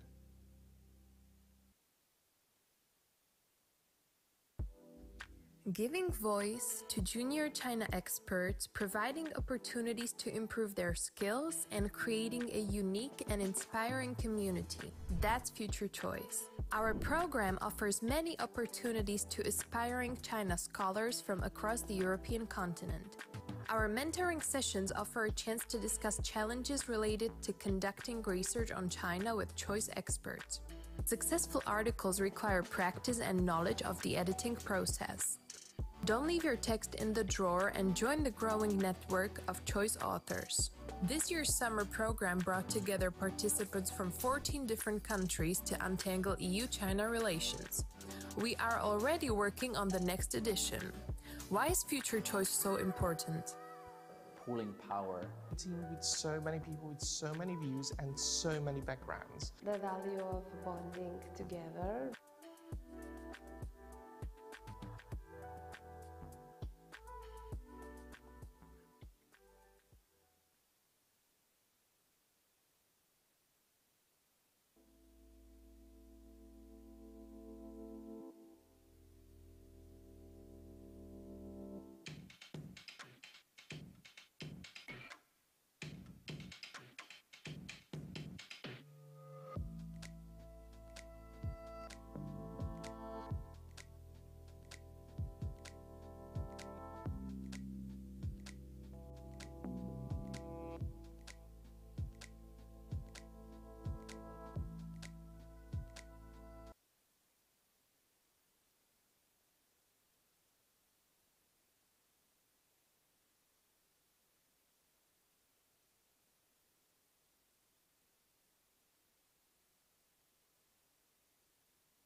Talking reality, you have not seen me in action. You think the come up comes overnight, you ain't behind the scenes, trust me, these things don't just happen. You ain't behind the scenes, trust me, these things don't just happen.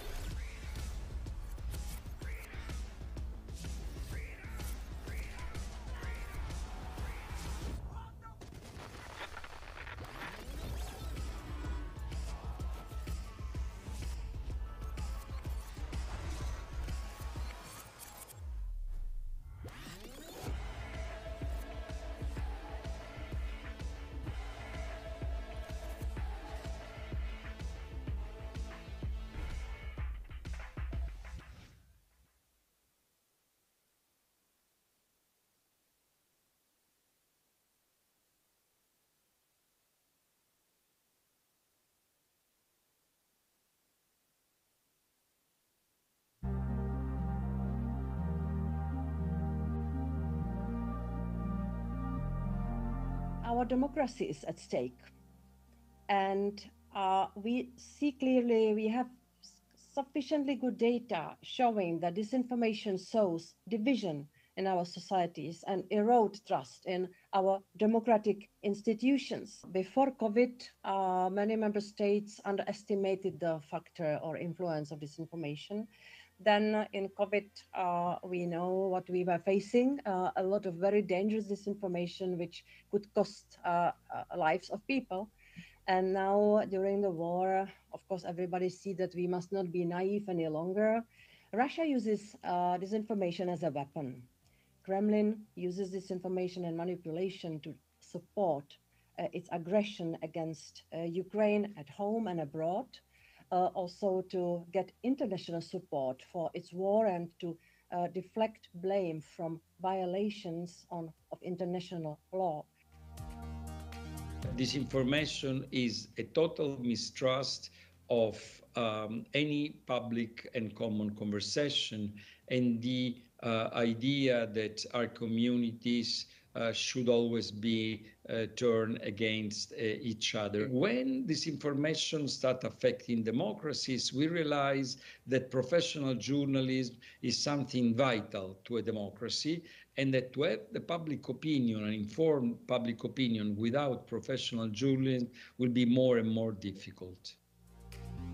This information phenomenon is getting more and more complex and complicated.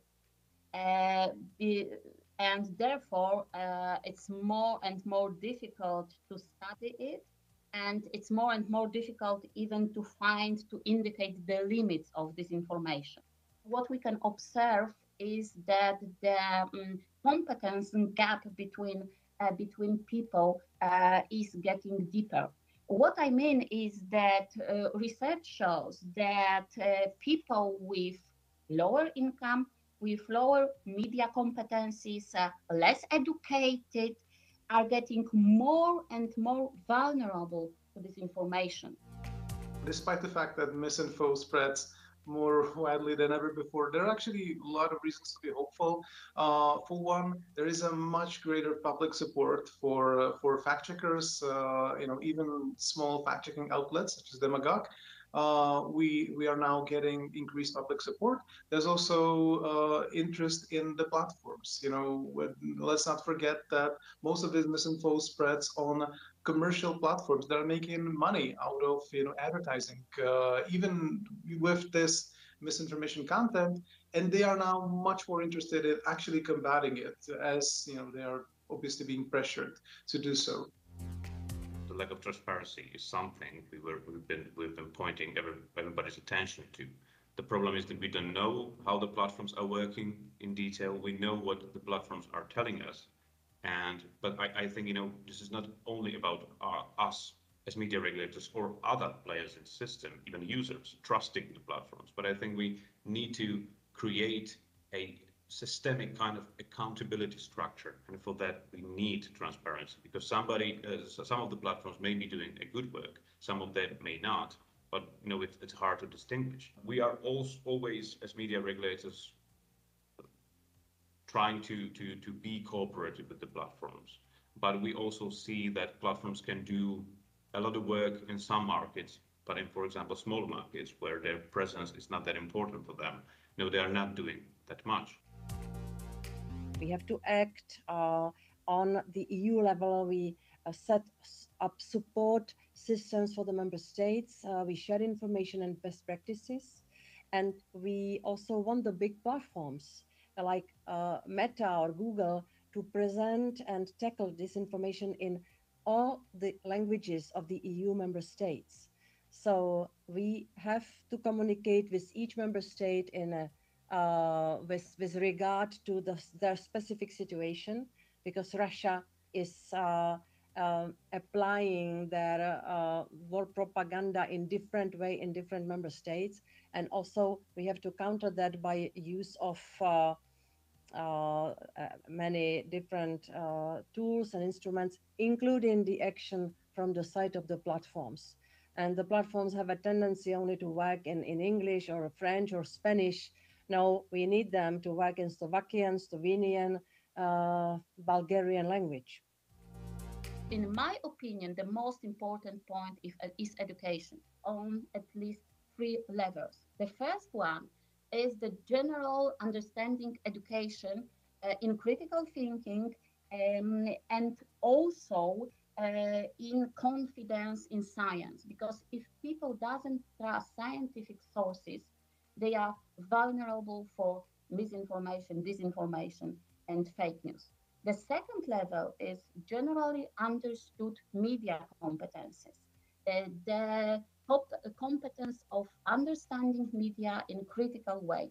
And the third one, of course, is the level of, let's say, technical competencies of using tools to check the information. And also, I think, and this is what we are doing in CEDMO, very, very important is cooperation between different communities, such as scientists, educators, and professionals, which means journalists and fact checkers. CEDMO gives fact checkers increased capabilities to cover more ground, to cover more content, and it's not just misinformation, again, directly coming out of the war zone, but it's related misinfo related to refugees, to military aid, or all things that we can directly fact check, but we just need the resources in order to do that on an increasing scale and in order to be flexible and to respond in time before the information gets stale. If you say, will the national lab by themselves defeat disinformation? This is not the case. We need the universities, we need political parties, we need schools, we need the civic society, we need religious leaders. The problem is to rebuild trust. The reason why we are losing the war on disinformation, academics, journalists, mainstream, government, intellectuals, institutions, is because we fought it as a regular army fighting a guerrilla war. Disinformation is an asymmetric war. There is, a very famous saying of Lawrence of Arabia, that was a big expert on asymmetric war, having fought successfully one. And he said, fighting asymmetric war is like eating soup with a knife. Is difficult, is slow, is dangerous because you can cut your tongue, and it's very messy because you splash the soup all around your jacket. So this is exactly what we have to learn, eating soup with a knife.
Dear colleagues, ladies and gentlemen, let me welcome you back from the coffee break. We are starting the second session of this panel, which will be dedicated to the role of Russia and China and the confluence in the information space.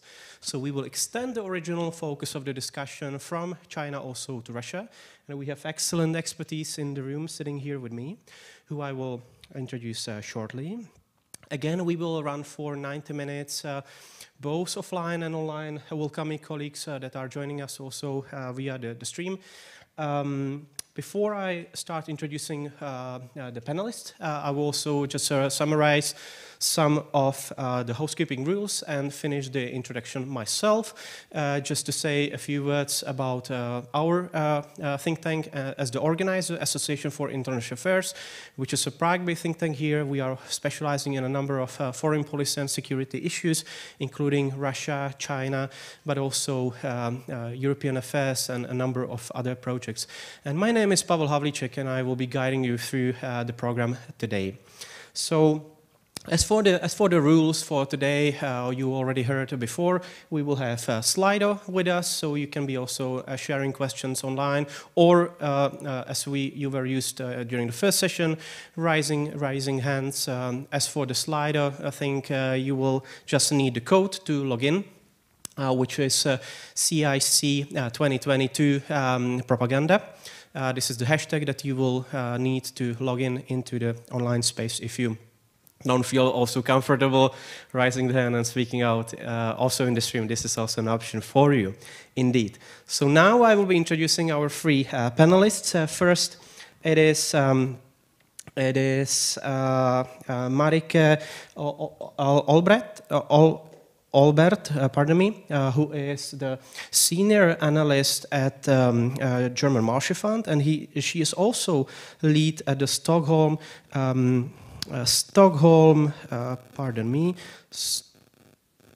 China Forum, and she has a rich history of work on China. So she will be covering our topic from the Chinese angle, and she used to work also with MERICS and has a long history of work with academia, including in the United States, at Harvard University, and so on and so forth. Next to my left is Mr. Grzegorz Rzeczkowski, who is a Polish journalist and lecturer. He's now working with Newsweek Polska, which is a prominent liberal weekly. It is, yes? Yes, indeed, weekly. He has a rich history of work with Polish media. He is our Russia expert on the panel, and he has dedicated himself to work on the Russian influence in Poland. He has written 2 books on that related to 2014 wiretapes and interference of Russia in the fall of the Polish Platforma Obywatelska government, and the leaks, wiretape leaks that led to this actually, and also the 2010 disaster of Smolensk and the conspiracy theories related to this. So welcome also Grzegorz. And finally, last but not least, we have also Tauno Tok, who is a representative of the EU institutions. He is representing the European External Action Service, and he is working with the China team inside in the Stratcom unit. Tauno has also reached a professional career behind him, including back in his home country of Estonia, where he was advisor to the government and also the Prime Minister on media and other issues as well. And also he is still, if I'm not mistaken, a lecturer actually at Estonian, not anymore, okay, at Estonian university. So really rich academic and also professional career, also going back to his work in China, right? So he has also very strong sort of credentials with and hands-on experience with the communist Chinese regime. So here we will be speaking to the 3 experts actually from Russian, Chinese, and also the EU institutional from these 3 perspectives. We will be discussing, I will be discussing with them for around 40 minutes, and then we will be extending the debate to you, and you will be able to pose questions, ask and comment what is being said right here. So before I jump into discussion, I will just mention that we would like to keep the debate quite lively and easy to grasp. So I've asked the panelists actually to respond rather briefly, between 3 to 4 minutes to each of my questions, and then we will be going into the open session with you. So first I will start with you, Grzegorz. I've already mentioned about you that you are sort of for many years actually working on the Russian interference in Polish democratic procedures, including elections, but also the party politics. So, but obviously, here we have a much different context today, right? After 24th of February and the war, the start of the new phase of the Russian war against Ukraine, the Russian disinformation actually in the information space has extended massively. So it is not only that what we have known for quite some time, that Russia, but also China has tried to actually interfere in our own domestic procedures, and this is also the case for the Czech Republic. But we have seen a completely different level of the Russian aggression also in the information space. Can you briefly comment actually what you are seeing coming from Russia in terms of the information space, the information war that we are living in? So that is the first part of the question, and maybe if you feel like doing that, also give examples from what is your practice in Poland actually, how you are seeing that related to, for example, Ukraine community in Poland and other points that Russian propaganda is using actually to undermine sort of soul chaos and so on and so forth. Please, Grzegorz, the floor is yours. Thank you very much. Thank you very much, Pavel. Thank you for your presence, ladies and gentlemen. First of all, I would like to say that the main goals of Russian propaganda and disinformation activity are the same since, we can say, ages. From the Soviet times, there is also the same. But now they, of course, using other tools. They use cyber sphere, they use social media and so on. They use, generally speaking, the internet. So what are these goals? Oh, as I said, they are the same. So they want to divide us. They sow discord among European Union and the West. They want to change our liberal democracy into so-called sovereign democracy. How it works, we can observe not only in Russia, but we can observe in Hungary, we can observe partially also in Poland, in my homeland. This main goal, I would say, rather, is to destroy European and Western solidarity and divide us, and at the end of this division would be this sovereign authoritarian regime of Kremlin above other countries, above European countries. Why Russia do this? Because they know, the Kremlin knows, that they are too weak to conquer us in economic, political, or military ways. So, because they are masters in disinformation, masters in this hidden influence, as I said, they practice it since many years. So they use this useful tool, and as we can observe, it works. So you ask about how they use the war and the crisis connected with the war in the European Union. So I can say that we can observe two main narratives. First, they try to argue that because Europe sanctioned Russia, in result, we have an economic crisis and crisis in energy. We have inflation and so on.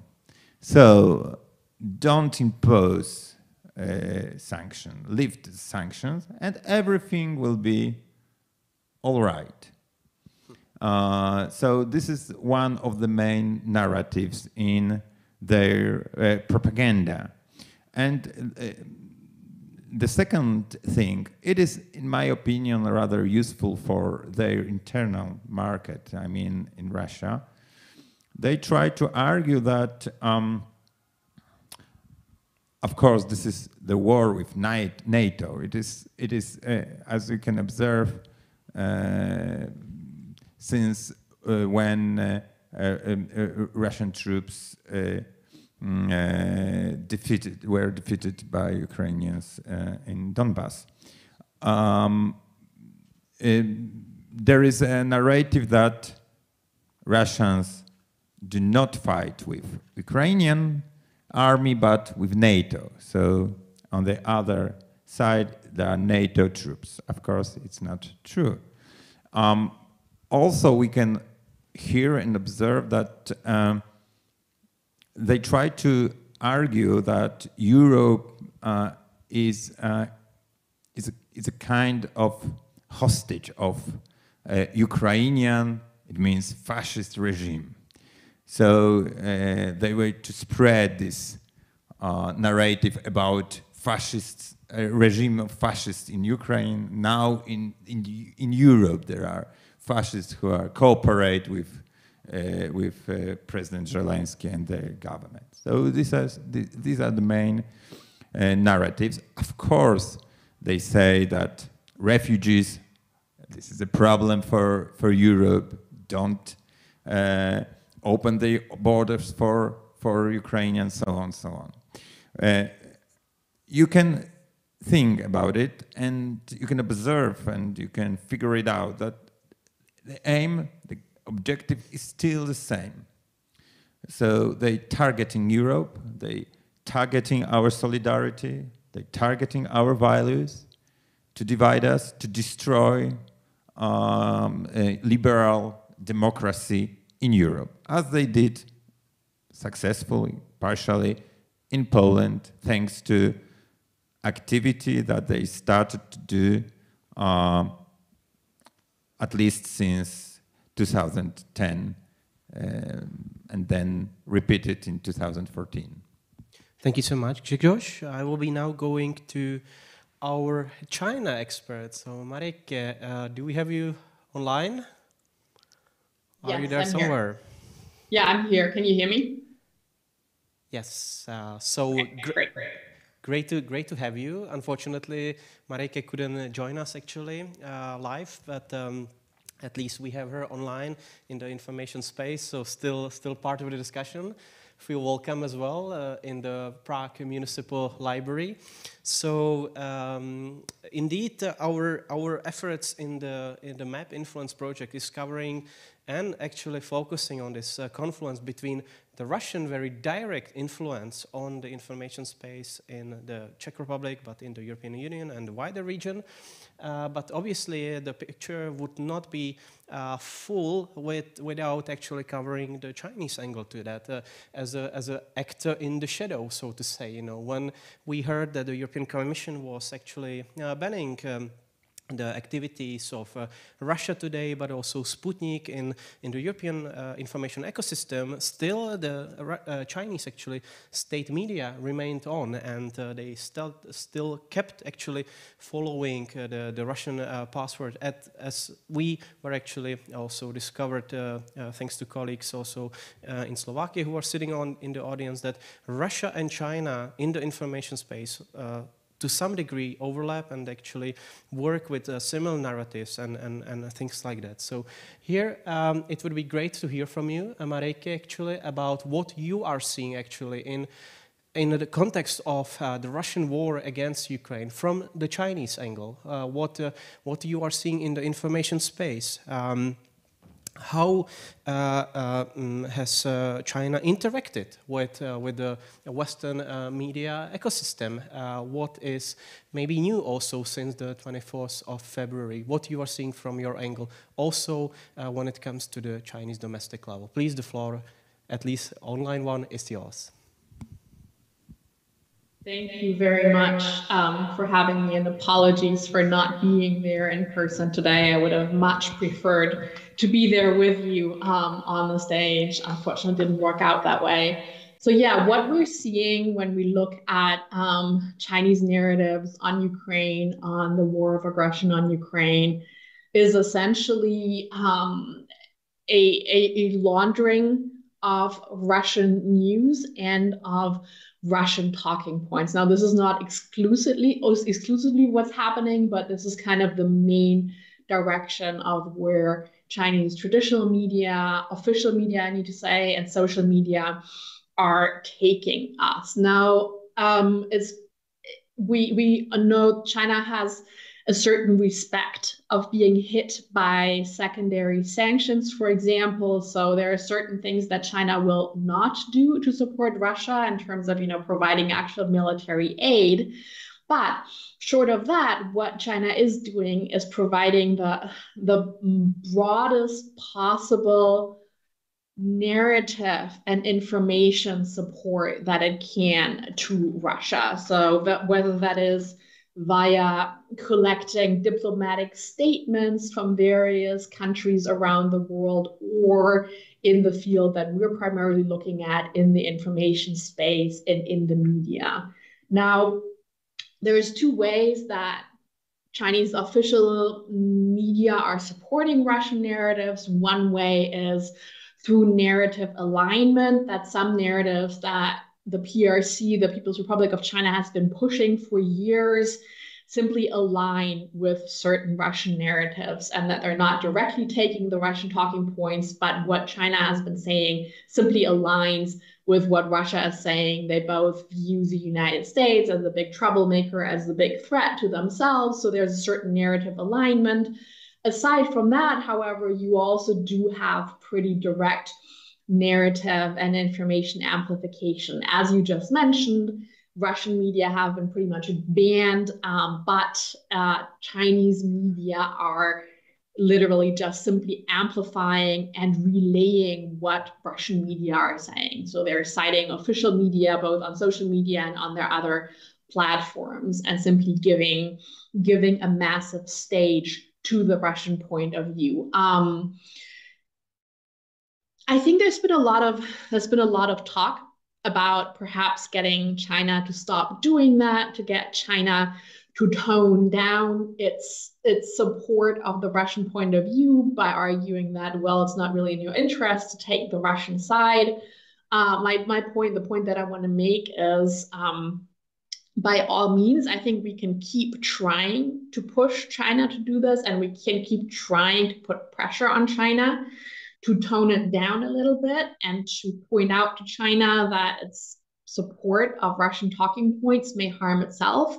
But I don't expect the main line that China is taking to change. Since the beginning of the war, we've seen some toning up and some toning down of the Russian talking points, at some point even domestically with domestic Chinese social media.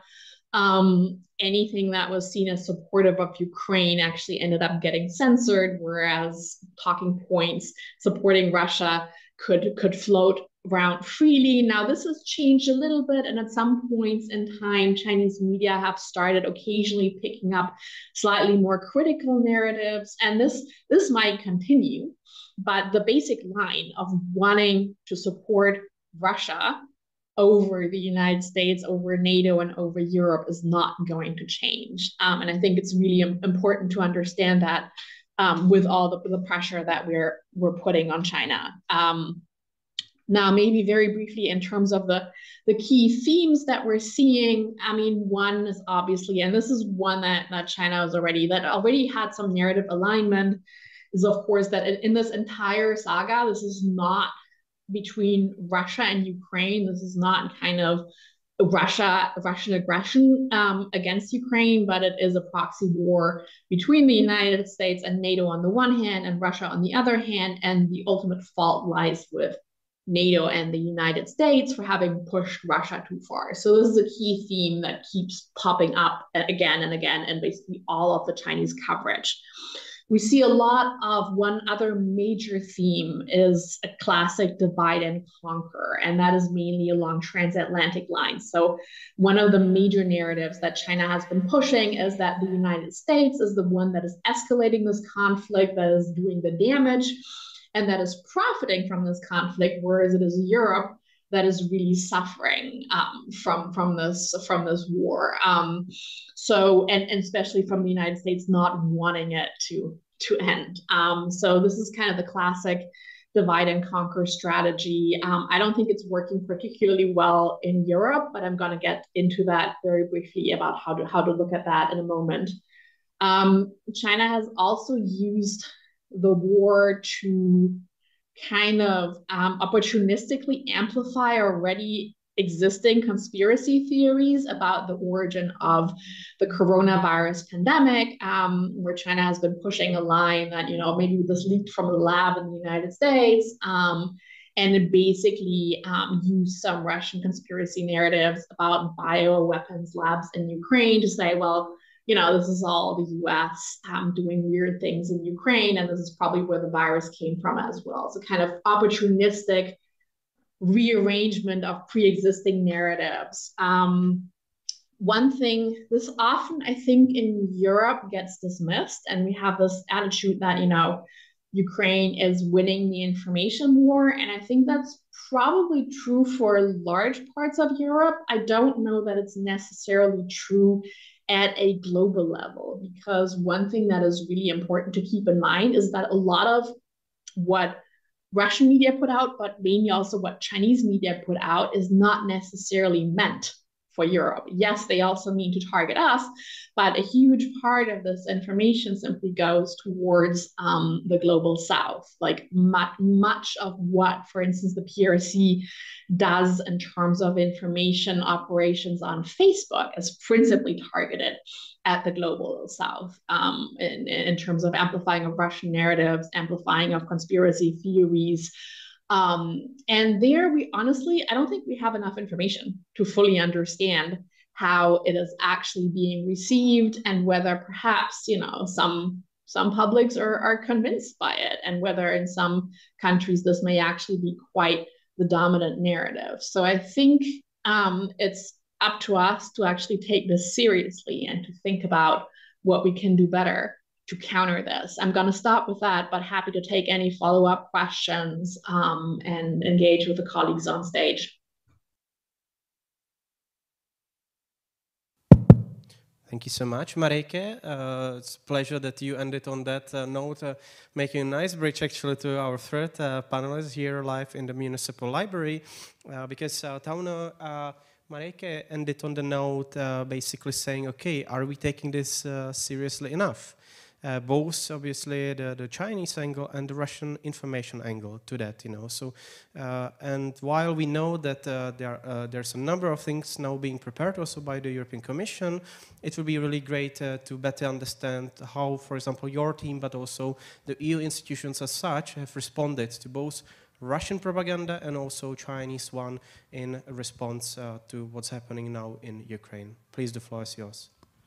Yes, thank you. And yeah, glad to be on the stage with such experts and in this room. So yes, I think also stepping a little bit back from your question for a second, because indeed, also we have indeed also been since 2020 documenting a little bit on the from the China side and China work side in ES Stratcom the alignment of Chinese and Russian narratives, because we have of course we have a team that is probably more known than us, called the East Stratcom Task Force, that has been dealing with the Russia's disinformation since already 2015, and then have documented, I think now approximately 13,000 to 15,000 cases of Russian disinformation, which is all publicly available on the EU versus Disinfo website. And there we have also indeed documented, as I think Mareike basically mentioned them all, kind of what for us was the first one that we noticed was when the Chinese picked up the biolabs conspiracy theory in context of COVID. That had been that was already well known pro-Kremlin disinformation trope, and there was some ping pong between Chinese MFA spokespeople mentioning this concern about Russian biolabs, then the Russian MFA spokesperson Zakharova mentioning that now we see that you see international communities raising concerns about the US biolabs, and then so kind of also this kind of ping pong type of amplification a little bit, and similar things with sanctions on Xinjiang human rights, Afghanistan, where both sides tried to portray the West as an unreliable ally for then Afghanistan or Taiwan or Ukraine as well. And now with Ukraine, indeed, we have seen kind of revival from the China side, the biolab conspiracy. But in general, we see that in all this, who lacks agency when it comes to Chinese communication, and I think also Russian, is Ukraine itself. That Ukraine receives much less mention than indeed the West, the NATO, who apparently are to blame for this, and Russia, of course, not. Now, do we take it seriously? Of course, and our, especially since when it comes to Ukraine and the impact. And who are the actors in this? Of course, naturally, Russia has received more attention, and also, and here I need to a little bit correct that the Russian state media is not banned but sanctioned. So it's a crucial difference in the sense that this is a time-limited measure for specific reasons of promoting war propaganda. So that's maybe also part of the answer why we still have Chinese channels on air. But yes, so of course there are a lot. All what I said is documented also publicly on EU versus Disinfo website for everybody to use and say, because as we have always said, is that awareness is the first line of defense when it comes to disinformation and information manipulation.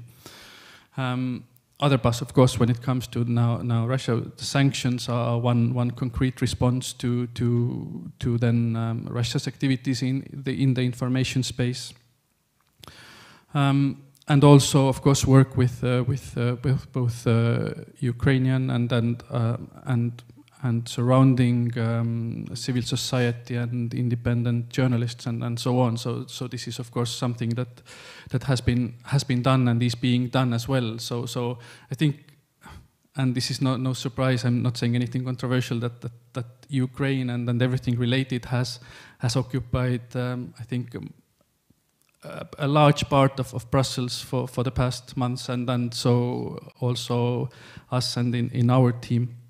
But I would kind of also maybe mentioning that we talk here a lot about the messaging part, but of course, and then maybe leading back a little bit to the previous panel as well, where Katja mentioned it and others, is that information manipulation, and then especially when it comes to China. Even if the messaging is imperfect and does not penetrate our societies, then of course you have other coercive measures, and then the information suppression is one concern. For example, that one thing that we are concerned about. So also those kind of broader and more maybe not so visible activities are also something that we should definitely pay attention to. And then I think one example, of course, is from then the outside of Europe is how these actors also can support each other is via the information infrastructure of for example, including Russia Today in a cable package that is operated by a Chinese cable operator in Africa. So these kind of ways to support each other beyond messaging and narrative support. Thank you so much for reminding us also of this global arena that also Marike actually hinted on, like the global south and the competition that is still ongoing in the information space. If I may bring it back to Europe though, to Poland, Tauno, you have hinted on different means that both of the actors are actually using, that it is not only the information space. And I know that, Grzegorz, you have dedicated a lot of time actually to dig into how the Russian interference in the European and in particular Polish democratic procedures and processes have actually looked like in the past, you know. And we had lengthy discussions about the sort of the connections that Russia has made throughout the years in the Polish political landscape. Can you maybe tell us a little bit more about this, you know, because I know that you dedicated a lot of time to that, and now if you see that after the 24th of February, this is getting some more new dimension possibly, you know, that it is not only what you have seen a couple of years ago, but if there is something new. And obviously, and here this is really interesting to listen to colleagues that are specializing in the Chinese domain, if you are seeing also this Chinese interference, you know, because obviously the Polish society has been well known for being very harsh on Russia, at least directly on the societal level. But is this the same case for China, maybe? I don't know how to start from which question. Maybe the last one, because my answer will be either one, but not, it will not for sure satisfy you or and our audience, because frankly speaking, I have so much to do with the Russian interference in Poland that frankly speaking, I have no time, I have no single hour to focus on the Chinese, because as I said, there is a lot of links, a lot of connections between people people who are in power now and their allies and with Russia.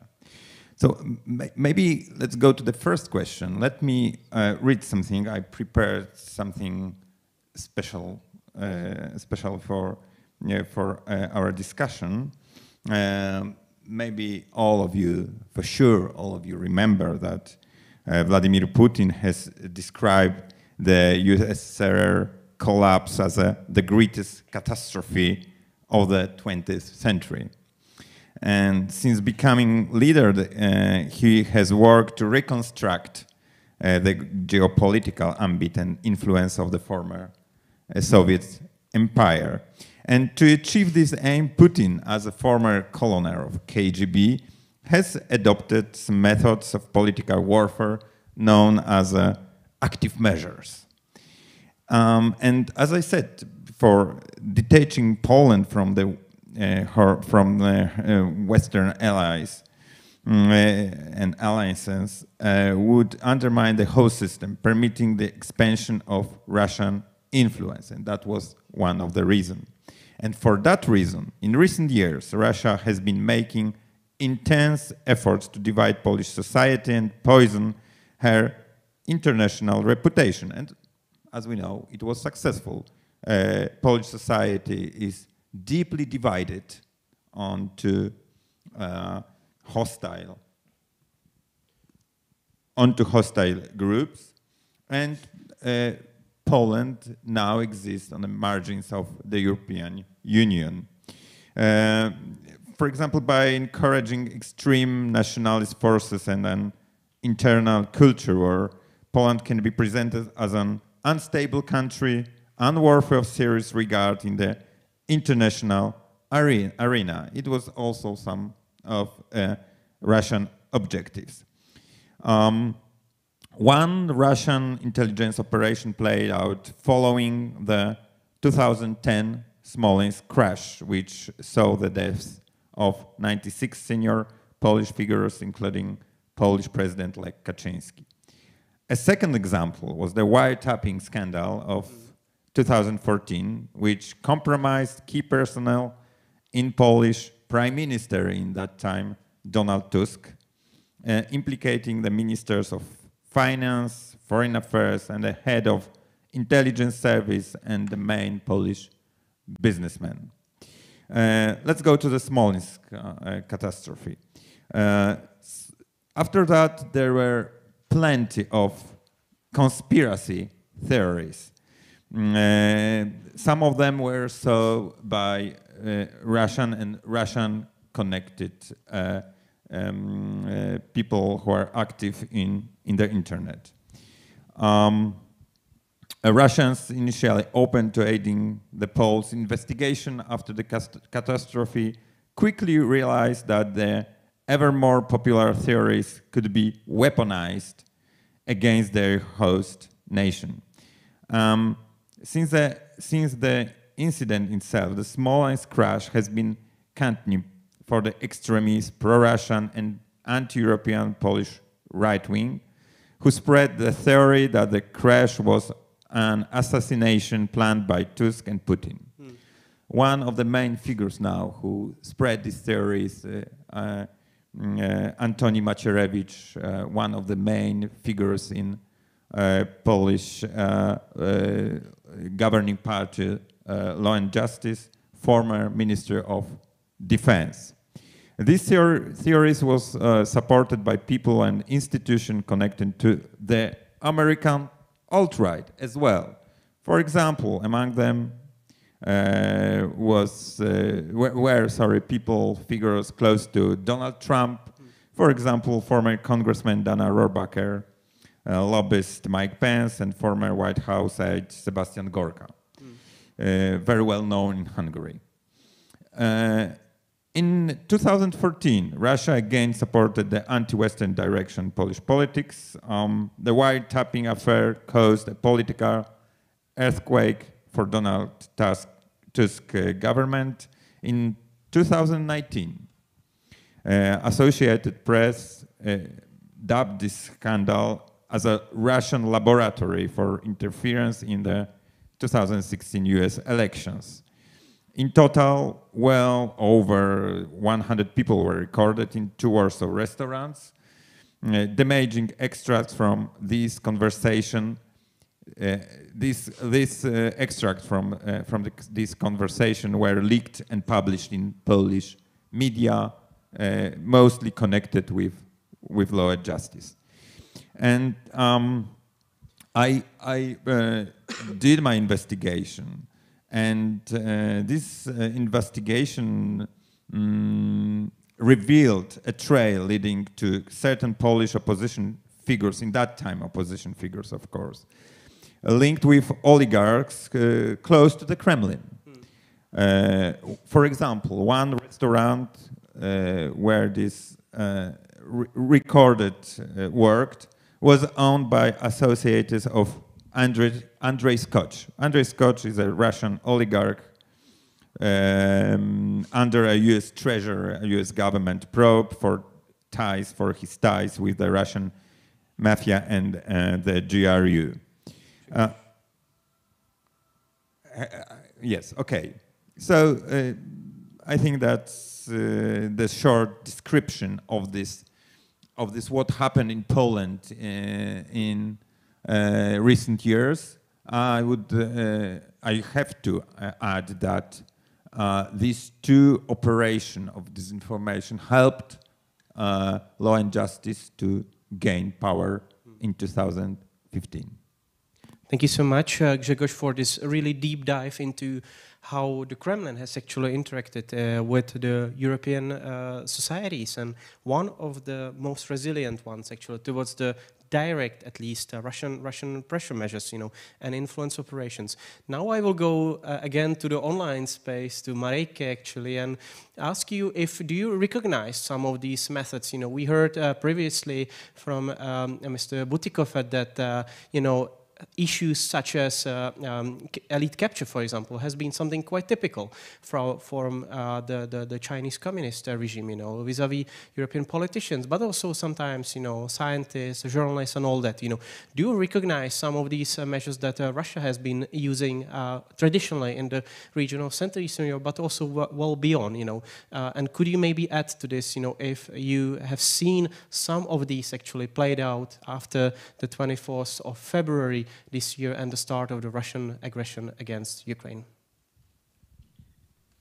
Sure. Thank you very much. I think this is really the key question in how we define the information space. And it's really important to understand that the information space is not just media, whether they be traditional media or social media, but it's made up of tons of different voices, whether that is political elites, whether that is business elites, whether it's, individual journalists, academics, think tankers, really anybody. And being able to let foreigners speak on behalf of China has been a key part of its information strategy since, basically the beginning of the Communist Party of China in the 1920s, and then a couple of decades later. There are many, many different expressions that refer to this, like, for instance, borrowing a boat to sail the sea, to talk about, if you use foreign media to spread talking points, borrowing a mouth to speak if you speak through a certain individual. So a lot of the effort is really geared towards finding foreigners, ideally influential foreigners, but in some case, they just also completely miss the mark, who are willing to speak up on China's behalf. And I think that one advantage that China does have in this field over Russia is that it can, at least in some countries, play with, economic incentives, economic benefits, whether that is in some countries. I think there's been studies about China in the global south where China really invests in the home provinces of existing leaders the most in order to keep them on the PRC's side and to get them to speak up for the PRC. So that is one thing that China does. But you really have the broadest possible attempts at elite capture. And the reason why I say this is a mixed bag is in some cases, you can see that some of the people that they get to speak up on China's behalf, they're primarily meant for domestic audience. For instance, when they get some people on both sides of the political fringe, whether that's on the far left or on the far right, those might not necessarily be people that are highly respected in their home countries, but for the Chinese medium reproducing them at the time, it might not matter, because the idea is we need to showcase at home and towards third countries that everybody and their grandfather and their uncle is on China's side. So for that purpose, it doesn't really matter whether this person is actually influential in their home country if the target audience is either the Chinese domestic public or a third country. That said, there are, I think, a lot of cases where China speaks successfully through foreign voices. And I mean, one case that I can bring up is Germany. And I mean, a lot has happened in terms of Germany's China policy. But one thing that is still happening right now is, you don't usually have Chinese politicians. Chinese media are not very present in Germany. You don't really have the embassy speak up that much. It's not super present. But what you do have is tons and tons of CEOs with massive business interests in China writing op-eds about how it's really vital for Germany not to alienate China, how it's really vital for Germany to make it there, like to distinguish between China and Russia, to keep investing in China, and to ensure that German-Chinese relations continue smoothly. And those are not fringe people. Those are established CEOs that are listened to, which is not to say that every German CEO thinks this way or writes or talks this way about China, but there are plenty of influential people who do precisely that. And ultimately, this channeling of viewpoints via these third parties or those persons is a lot more effective than much else that is going on. This is just one example, but there are many, many such examples. And because China, to a much larger extent than Russia, actually has the ability to back this up with, I mean, Chinese economy also has its issues, but compared to Russia's economy, it's got a lot more, it's got a lot more going for itself. China has a lot more to back this up with, and therefore is much more likely to win over certain individuals that actually have impact in their home countries.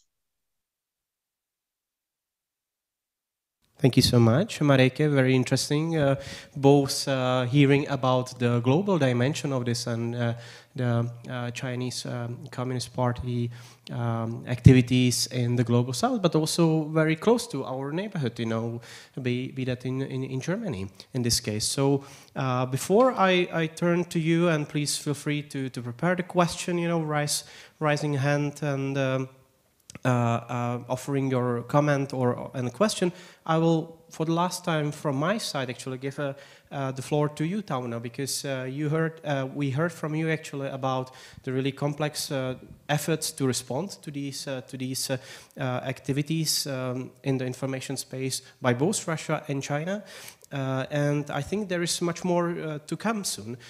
We heard recently during the State of the EU Union a speech of von der Leyen that there is something new being prepared right now. This is the Democracy Defense Act, that will be soon on the table. The Commission has offered in the past, a number of tools, to make the information space much more transparent, be that the Disinformation Digital Services Act, pardon me, but also Code of Conduct against disinformation, actually, that are both applicable for the very large platforms, So here, can you also give us a little bit more of what is coming up from the side of your institution, but also the European Commission, actually, to protect the media environment, for example, and also to limit the space for this kind of interference from both China and Russia? Yes, so I think the last point is especially good because when we talk about disinformation, of course, our mandate in the European External Action Service is to deal with foreign information manipulation, so by specific foreign state actors. But in general, of course, EU has been focusing on disinformation or actually information manipulation already for quite a while, and also, as said before Ukraine. And with that in mind, of course, as you mentioned, a lot of the response in that has created exactly the code of practice against disinformation, a kind of a self-regulatory mechanism for platforms. Then now the Digital Services Act, which puts also certain additional obligations in transparency, data access to especially the very large platforms that in a way are systemic for our societies and democracies. And also EU institutions have been called to come up with what is called the FIMI toolbox. So FIMI meaning the foreign information manipulation and interference. So why we are talking about information manipulation, not disinformation, is that we see that the problem has evolved, that we as I said, it goes beyond what is kind of whether somebody is messaging something or whether somebody is pushing certain message, but when you look at state actors like China and Russia, the toolbox is much wider, and it includes also coercive elements which are then used in combination with for example, directly with information-related tactics. So that's why we talk about information manipulation and interference, because this again is tied to the broader foreign interference activities, which can go into economy and security field and so on. So generally hybrid threats. But EU institutions have been asked to come up with a toolbox as a kind of to respond to these threats. And of course, as you said, it will not be just one response or one solution, but rather a mix of different measures that would respond to different parts of the problem. I mean, the fact that we are sitting here in the framework of an CEDMO conference is also one part of EU's response to disinformation. And you have, so the code of practice and everything else has been mentioned. So starting from awareness raising to then also in the end potentially, diplomatic tools and other ways to basically the main aim for all of these is to raise the costs for the state actors that then aim to manipulate the information space in a very coordinated and large scale way. So it's different from an individual posting something incorrect about vaccines or something. It's more a broader effort, a long-term effort by state actors. And yeah, I think, and also one crucial point is that this response cannot only happen in one place like Brussels, this is where we as with civil society, with governments, all have to work together, because this is not something that can be solved from one place, and also often not spotted from one place, because the Chinese toolbox is often very local. So it can happen via local media, local organizations, and so on, which is even difficult to spot from a capital of any country. Thank you so much. This really brings me very nicely to the end, actually, the first moderating part. And once again, it's really great that you are proposing once again that there should be this kind of cooperation with the journalists, with the civil society, and the institutions, because this the threat is indeed on multi-level. It's in here and on the national level, but it is also on the wider European level, and that is why we need really this comprehensive response that you mentioned. Here, I would like to open up the floor to you and give opportunity to everybody to raise a hand and also pose a comment or ask question. There is a colleague with a mic, so please feel free to wait a second for him to give you the opportunity to speak. And indeed, we still have the opportunity to also interact with us through the Slido. So this is the CIC 2022 propaganda hashtag.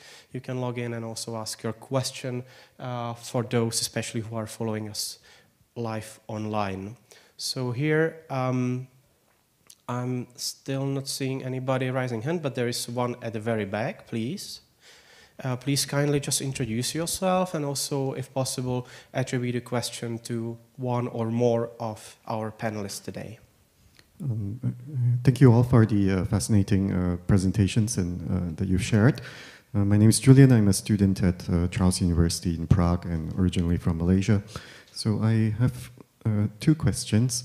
The first is, we've heard during this session about the confluence between China and Russia in the European information space in terms of messaging, and also maybe some amount of similarities in terms of methods. And my question is, I think in the current sort of geopolitical moment, that this sort of confluence is something that is conducive or beneficial for both sides, because there is some current confluence of interest of Chinese and Russian interests.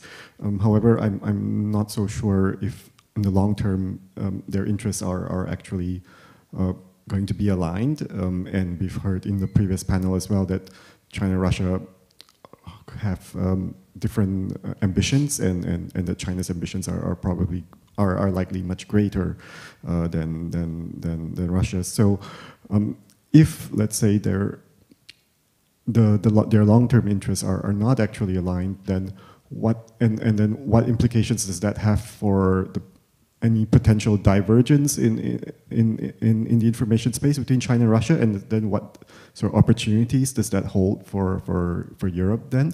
And then my second question is for sort of Mr. Tok, so from the EEAS, and so we've heard as well throughout this conference about different sort of measures that Europe is taking, and most of it seems so far sort of more reacting or defensive, and I'm curious if Europe also has any sort of plans to sort of take more proactive measures, including, for example, by winning like the narrative battles in the global south, by, for example, as maybe in the previous panel, like Mr. Bütikofer had suggested, like communicating as well about the limitations of the Chinese model and so on. So thank you. Thank you so much. So we heard questions. Who would like to start? Marijke, do you want to start, or yes, please? Switching to the online space. Sure, I can give it a start. So I was kind of, I think in my introductory remarks, in a way, I was kind of trying to respond already a little bit to this question that got raised about, the long-term alignment. And I agree that no, this is not about two countries that are best friends forever and that are in love with each other and that are perfectly aligned. China and Russia have their own differences. They have their own trajectories, which are quite different in many, many ways. And they do have certain things where they, I think, still deeply mistrust one another. But the important thing to keep in mind here, and this is kind of where this matters for Europe, is I think the way that one person has put this is, it's a marriage of convenience, but sometimes marriages of conveniences are the most stable ones, where you don't have the super great alignment, but you have something where each side benefits from being able to amplify the other and from keeping your own conflicts a little bit out of the public eye. That is one thing that is really important to keep in mind here, that even though they're not the absolute dream team, even though they have their own conflicts, they have very good reasons to, even if they don't amplify everything the other side does, to at least not try to undermine the other side. The way this is often framed from the Chinese side as well, the West is trying to take down Russia and then they're going to come for us. So why would we help the West take down Russia? But more importantly, I think than that, it is really about a binding common enemy that both countries have identified.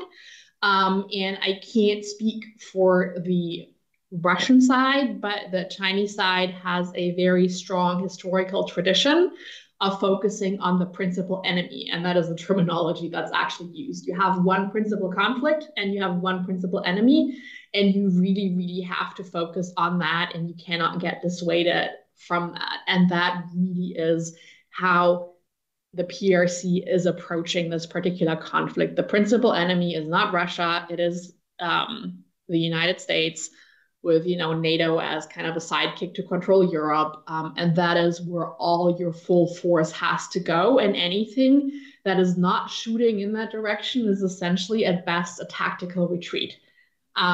So a lot has been made, and this has gone both ways. Like, a lot of people have suggested, oh, maybe we can, turn Russia against China. This used to be, this has been circulated, and the other way around as well. Maybe we can turn China against Russia. And I simply want to stress that this is not something that we should pursue in the belief that it's actually going to work. Simply because they're, at least on the Chinese side, there are very fundamental ideological and political and strategic reasons why China is not going to go towards this at an actual fundamental level. Like, maybe as like a tactical concession, or to create the impression that China is a little bit more neutral than it actually is. But at the fundamental level, this is not going to happen. And this is incredibly important for Europeans to understand. Like I said earlier, by all means, try to create pressure for China, try to drive home the message that China is harming itself, but don't expect policy to change at a fundamental level. Thank you so much, Marijke, for debunking this, because this is very often the perspective of the Russia watchers. Maybe we can try to divide the two, and somehow we will first deal with the Russian Federation, then we will jump on whatever there is next. So, and indeed, this is a sobering perspective, and I'm very happy that you are bringing that back to our discussion. Tauno is now struggling with a pen, so I will indeed now give the floor to Grzegorz, because Marijke mentioned about the sort of anti-Western sentiment, that is and the United States in particular, that is amplified by the Chinese communist regime, we know that from the Polish perspective, it is not so much anti-Americanism, but very often anti-European, anti-liberal sentiment that you are often hearing. Do you find any similarities to what Marijke spoke about, when it comes to amplifying this kind of, okay, West is the enemy, we need to be careful, and so on and so forth, also played out in Polish, in the Polish context, Yes, I can see some similarities as far as this distance towards Brussels, towards European Union, towards liberal democracies and its values. I said distance, but it is not a distance, frankly speaking. It's a hostile hostile attitude. In this area, we can see many connections between Polish governing party and their politicians, Russians, and Chinese.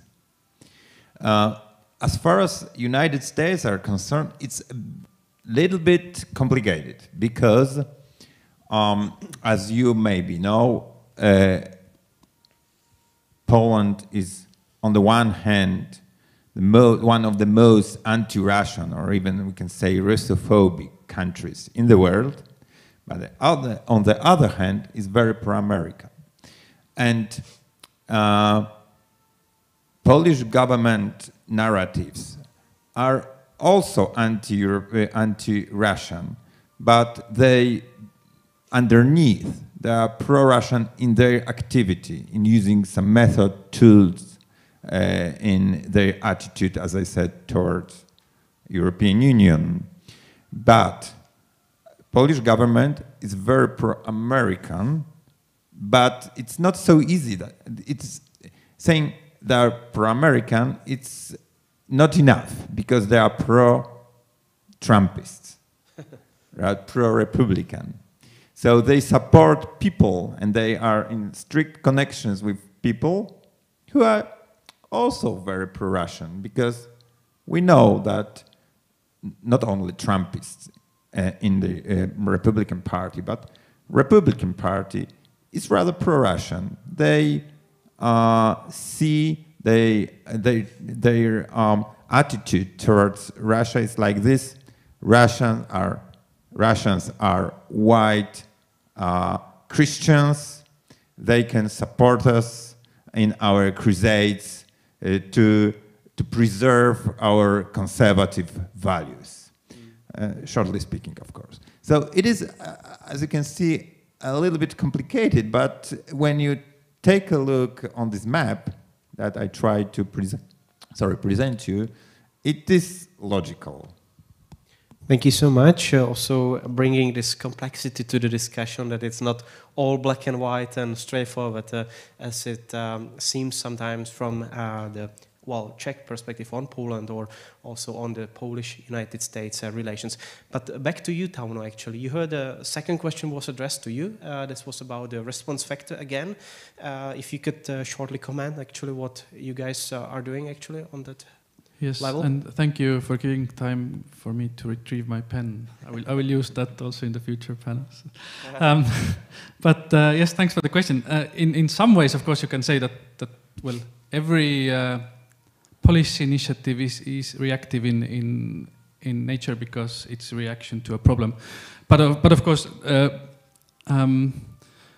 course, yes. So I mean, let's start from the communication part that you mentioned. Of course, communication is something that is being done by EU delegations, by member state embassies, and so on, every day across the globe, wherever we are, or the member states are present. So this is an ongoing thing, and that can be always improved, as with communication. But there, of course, it is a lot that responding then to Russia's and China's messaging in the global south when it comes to food security, well, blame for the Ukraine Russia's aggression against Ukraine and so on.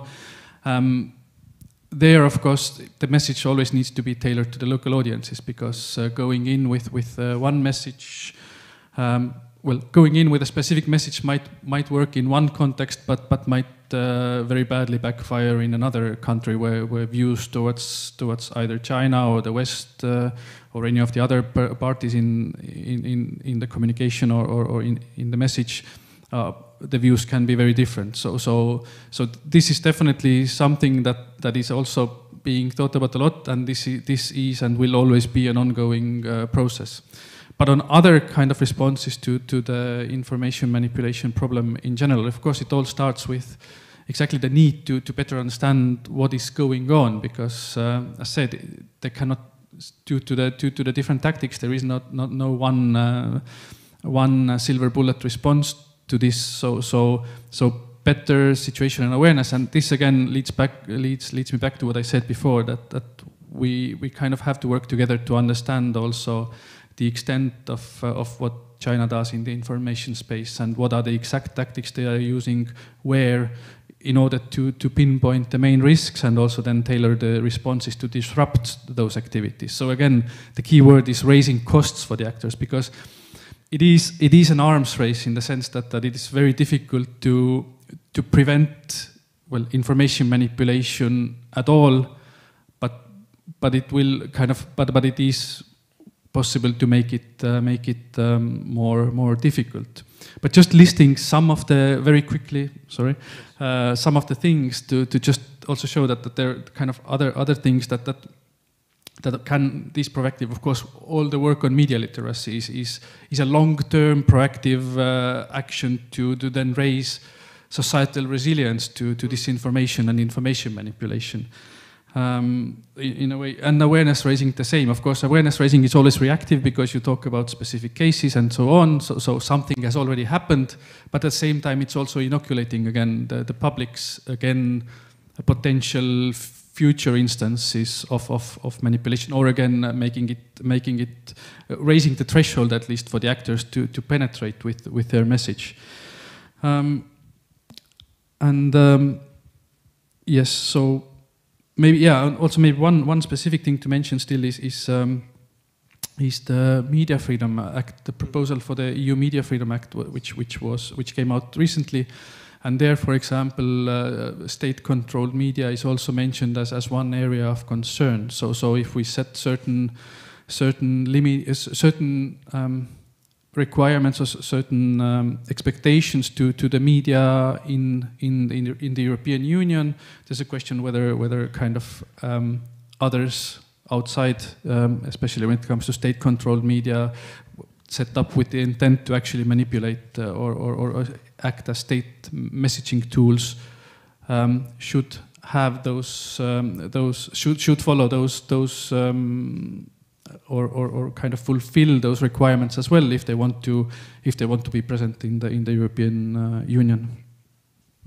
Thank you so much. And then this leads me always thinking also about our own domestic environment in the European Union, because you have heard these concerns before, you know, for example, going back to Hungary, and the CEDMO Foundation basically operated very much closely by the state, you know, the state manipulating the advertising industry behind, and so on and so forth. So here many issues go back to our own domestic vulnerabilities, and I think this was mentioned before, that both China and Russia pick up on existing vulnerabilities in our own domestic environments to actually build on from them, be that in Poland and elsewhere around the European continent. Yeah. One sentence, but all of this, I think, leads back to then again the point that was already made also in the previous panel, that we should then not sacrifice our own values and the freedom of expression just to counter the activities of foreign actors. So. Absolutely, I so much agree with this. Let me open up the floor again for you, for your questions, comments.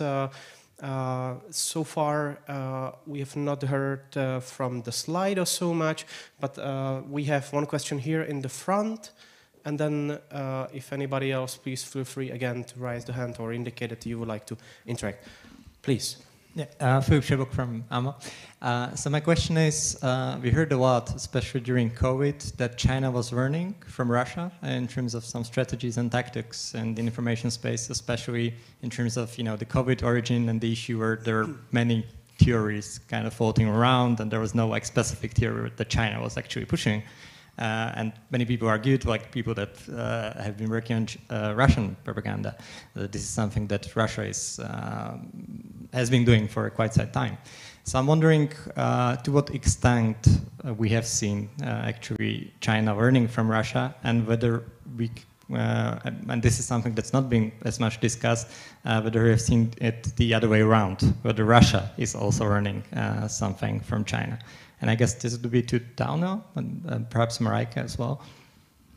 Thank you so much, Philip. Please, Tauno, this time, do you want to start? And then Mareike would follow.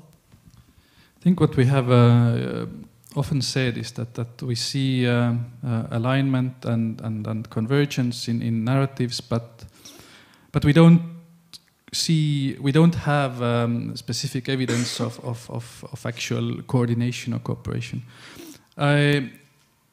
There is one good article written by Alexander Gabuyev for Carnegie that kind of highlights some of the issues or potentials of Chinese-Russian cooperation, and he specifically highlights that indeed China has been, and also in the Chinese academia, they have been closely following and learning from Russia's activities in the information space. So there is definitely, according to this, there is definitely interest in what learning in what Russia is doing. Whether kind of, and of course you have certain, again, documented agreements between the organizations and so certain cooperation frameworks. But whether this kind of means this everyday cooperation and coordination and I don't know, exchange of best practices and I don't know, audience data, whatever you mean, this is an open question. Thank you so much, Tauno. Maybe Mareike can fulfill the picture that Tauno has started to build, please. Sure, happy to chip in on this question. So, I mean, in terms of exact coordination, I absolutely agree. There is just a lot that we simply don't know. We know there's some, but we don't know the extent of it. But then again, for learning, that's not always necessary to coordinate directly, right? So let me maybe take a very brief step back, and I think just remind everybody of like the traditional narrative on the different in Europe on the difference between Russia and China is that, you know, China is looking for the stable, for the long term, for coming up with these alternative ideas, for constructive long-term things, whereas Russia is primarily interested in sowing chaos and spreading disinformation and making sure that people no longer believe there is an objective truth, that everything and nothing can be true at the same time. Now, this absolutely clear distinction between China and Russia, it holds broadly, but it's never been absolute. For instance, there have been parts in the world where China has been a lot closer to Russia, where it has been a lot more chaotic in how it's spreading actual disinformation and is trying to undermine any belief in any kind of truth. And that would be mostly, I think, in its immediate neighborhood, in Taiwan, in Hong Kong, also to some extent. So some of the more chaotic tactics we've already seen outside of Europe, but it is definitely true that something did change in how the PRC communicates, and that really just, we saw a little bit of a test case with the protests in Hong Kong in 2019, where there were some attempts to simply sow chaos, to create doubt about narratives. We've also, since at least 2008, seen campaigns to discredit Western media. In 2008, 2009, it was aimed principally at CNN, but then spreading to all other media as well. Last year, we saw a concerted campaign against the BBC, mainly for its coverage of Chinese human rights violations in Xinjiang. So we've had that for a while, but what is reasonably new is this actual pursuit of multiple mutually contradictory narratives. And that is something that we saw for the first time as a test case, as a full test case with the COVID origins, where, you know, on the one hand, Chinese sources, basically the official Chinese sources said it can be anything, it just cannot be from China. So, you know, one thing they threw out there was like the US military brought it to China during the, one idea is unintentionally during the Wuhan military games. Another thing is they brought it intentionally during the Wuhan military games to destabilize China. The next was, of course, then, oh, it leaked from a United States lab. Then, you know, it started in Italy. No, maybe it started in South Asia. No, maybe it started in Southeast Asia. And that's kind of the first time where we really see the strategy of slinging mud and seeing what sticks in full action. It's unclear to me at this point, and I think probably to most other people as well, to what extent China intends to stick with this approach, whether they want to try this more often. The fact that they're still sticking with it throughout the war in Ukraine shows that, you know, at least it seems to have been deemed successful at some level and they want to stick with it, but we don't really know how present this approach is going to be in the future, or whether China is going to try to go back to a different approach that is mainly about building up its own media and promoting its own concepts rather than the sowing chaos.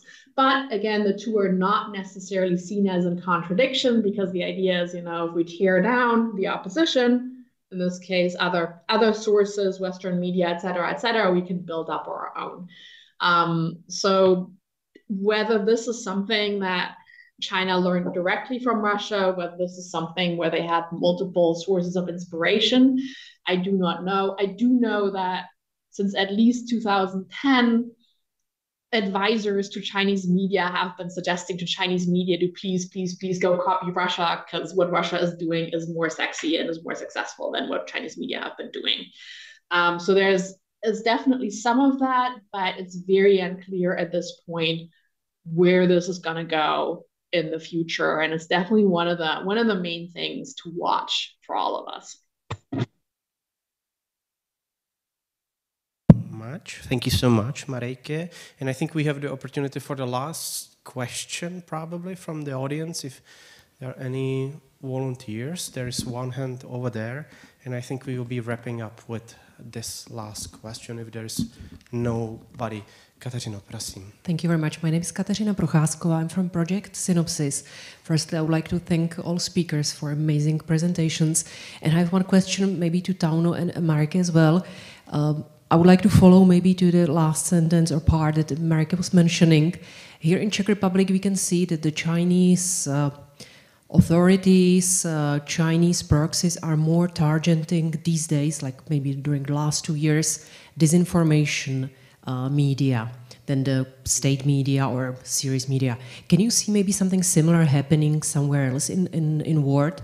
And is it because maybe Czech journalists and Czech media are more aware of Chinese propaganda and disinformation? Thank you. Thank you so much. So we had a direct question to Marijke and Tauno. Marijke, do you want to start this time? And then I will also ask you if you could, answering the question, also wrap up our discussion and maybe pick up one of the ideas that you would like to leave the audience with as a wrapping round also. Thank you. Sure. Let me try to tackle this. In terms of the disinformation and targeting disinformation media, one thing that is definitely true, and that has been, I think, a blessing for all of Europe, is simply the work that has been done in the Czech Republic and in Prague, which has been pretty groundbreaking. And a lot of what we know about how China operates, we know based on case studies from the region, and that is quite good. That said, there is I think some differentiation between, you know, like in each country there are different methods that are used. Some of them are strategic, where China looks for what it considers the center of power in a particular country and goes for that specifically. Some of it, in some cases, might simply be regional initiative. For instance, if we look at how some ambassadors act and how aggressive they are, there are certain patterns you can discern in who they attack, but no real patterns. And which ambassador is going to be your next wolf warrior, for instance, in Europe. So something that is true in one country can still be quite fundamentally different in other countries. And that really is why it makes a lot of sense to look in more detail into how this plays out in every single country. And I'll give one last example to finish this, why I think this is important. And that is a lot of what we know about how China acts, or how the PRC acts, comes from, a lot of that research originally comes from New Zealand and from Australia, because this is simply where some of the other really groundworking work has taken place, but circumstances are quite different. So because there is large Chinese diasporas in Australia and New Zealand, there's been a huge focus on these particular groups in the scholarship, and that is quite justified for these countries, but it is perhaps a lot less applicable to lots of European countries where the diasporas are much smaller, where the diasporas are politically marginalized, where they're not very influential, et cetera, et cetera. So it's really important to understand the full toolkit that the PRC can use across different countries, but then go look at your own country and specifically figure out, okay, this is where they're focusing on here. They're not doing this for various other reasons, and the results are going to be, the basic toolkit is the same, but you have to look at what the PRC emphasizes in a particular setting, because it'll use what it can work with. And not all of it is perfect, but it is reasonably well adaptable. And this is really why local knowledge on how this plays out in each country matters a lot. And we should all learn from each other and from different countries, but make sure to adjust that to how you look at what is happening in your own country. And I think I'll close with that. Thanks again so much for having me. I'm really glad to have joined this round. Thank you so much, Marike. Also, it was a great pleasure to learn from you, since you have so much to say actually on these topics that we are discussing today. Tauno, can I switch now to you, go back to you, and also ask you if you could pick up one maybe idea that you would like to leave the audience with, one answering the question of Katerina. Yes, so first to your question, what we have seen is Chinese channels, amplifying fringe material from fringe media and voices from those. Targeting is something that we haven't seen that much. So at least it's more difficult to say, but yeah, use of fringe material either from left or right, that kind of varies depending on who is the one sharing, and again, countries can be different as well. But yes, sharing happens definitely. On what could be the takeaway? I think I echo what Marike said. The need to look at the full toolkit. The messaging, of course, is relevant, but also kind of all the behaviors and the manipulative part behind the messaging, and also kind of the presence in the information space and also the information infrastructure. So I think this all together is something that we all should look at also together. So this would be maybe the other thing, that only together, kind of working together from us, civil society, also international like-minded partners, because it's not just us that have not figured out the solution to Chinese information manipulation. When we talk to colleagues in the US, Australia, and so on, then they are a little bit in the same place. So depending on the specifics of the country, as mentioned, some countries have a larger Chinese diaspora, so they are more advanced in tackling kind of Chinese information manipulation there, and so on. But in general, it's still a changing field and a field where there's still a lot of search for solutions. So I think look at the full toolkit and do it together. Thank you so much. That was a very nice wrapping also from your side. And then I would like to now go back to you, Grzegorz, actually, and ask you maybe if you can also share if you are seeing similar practices as Katarina actually mentioned, as for the Polish disinformation ecosystem, which is again quite a unique thing, quite a complex, environment. As we also in the map influence we try to dig in when it comes to these overlaps, Russian, Chinese sort of propaganda played domestically in Poland, but also feel free to comment if you wish to do so. But more importantly, what would be the one thought that you would like to leave the audience here in the municipal library with?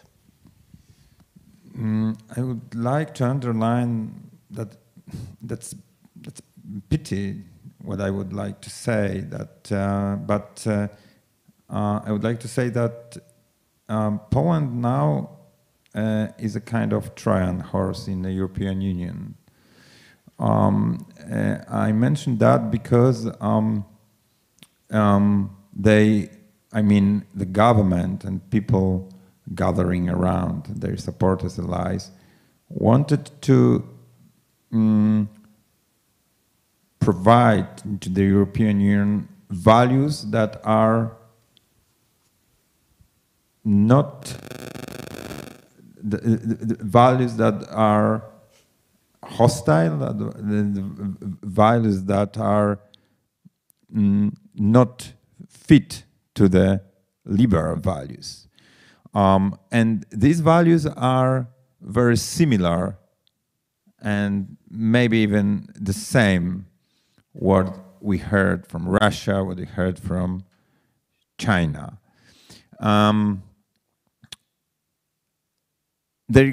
One of their companions, one of Polish government companions is Viktor Orban, the Prime Minister of Hungary. Viktor Orban recently said something that it is good to remember, good to keep in mind. He said that our aim is to regain power, to take power in European institutions and to put them our people. So if Viktor Orban said this, it is for 100% the same what Jarosław Kaczyński in Poland is thinking and Vladimir Putin in Moscow. That's the aim of these people. So at the end, I would like to say that we have to do as much as we can to stop, to counter such propaganda we discussed of before, but we have to be aware of what these people want to do in our common Europe. Because, of course, European Union is not perfect. It is not a perfect organization. But there is no perfect organization, institution in our world. And I think that European Union, liberal democracy, is the best what we figured out in recent years. We didn't discover nothing better. If we would like to do it, please, but inside these values, not countering it, because these who try to counter it, to undermine it, live in other spheres. So I think that it is very, very important for the last word. Thank you so much, Grzegorz, also for reminding us of the challenges that we are still facing, actually, and also you and Tauno reminding us of what we need to do. And this is to indeed stick to our values and norms and things that we need to actually use also when tackling the Russian and Chinese malign operations and influence operations that we are seeing in front of our eyes, and also that multiplied after the 24th of February this year with the start of the new phase of the Russian aggression against Ukraine. Thank you so much to all of our dear participants, Dauno, Grzegorz and Mareke. Also, thank you so much for your very interesting and insightful comments. I heard a lot. I learned a lot actually from you. I made a lot of comments and I think we have fulfilled the mission that we tried to emphasize. This is to learn from each other and complement the picture, not only institutional response, but also the civil society and media, and we heard them all today. Thank you so much. This was all that we had time today with the Association for International Affairs and also the MAP Influence project. We are so grateful that you could be here today with us, and I will just also share the thanks with our dear hosts today, the Municipal Library here in Prague, also the Charles University, and indeed the whole conference organized by CEDMO. Thank you so much and have a nice evening today.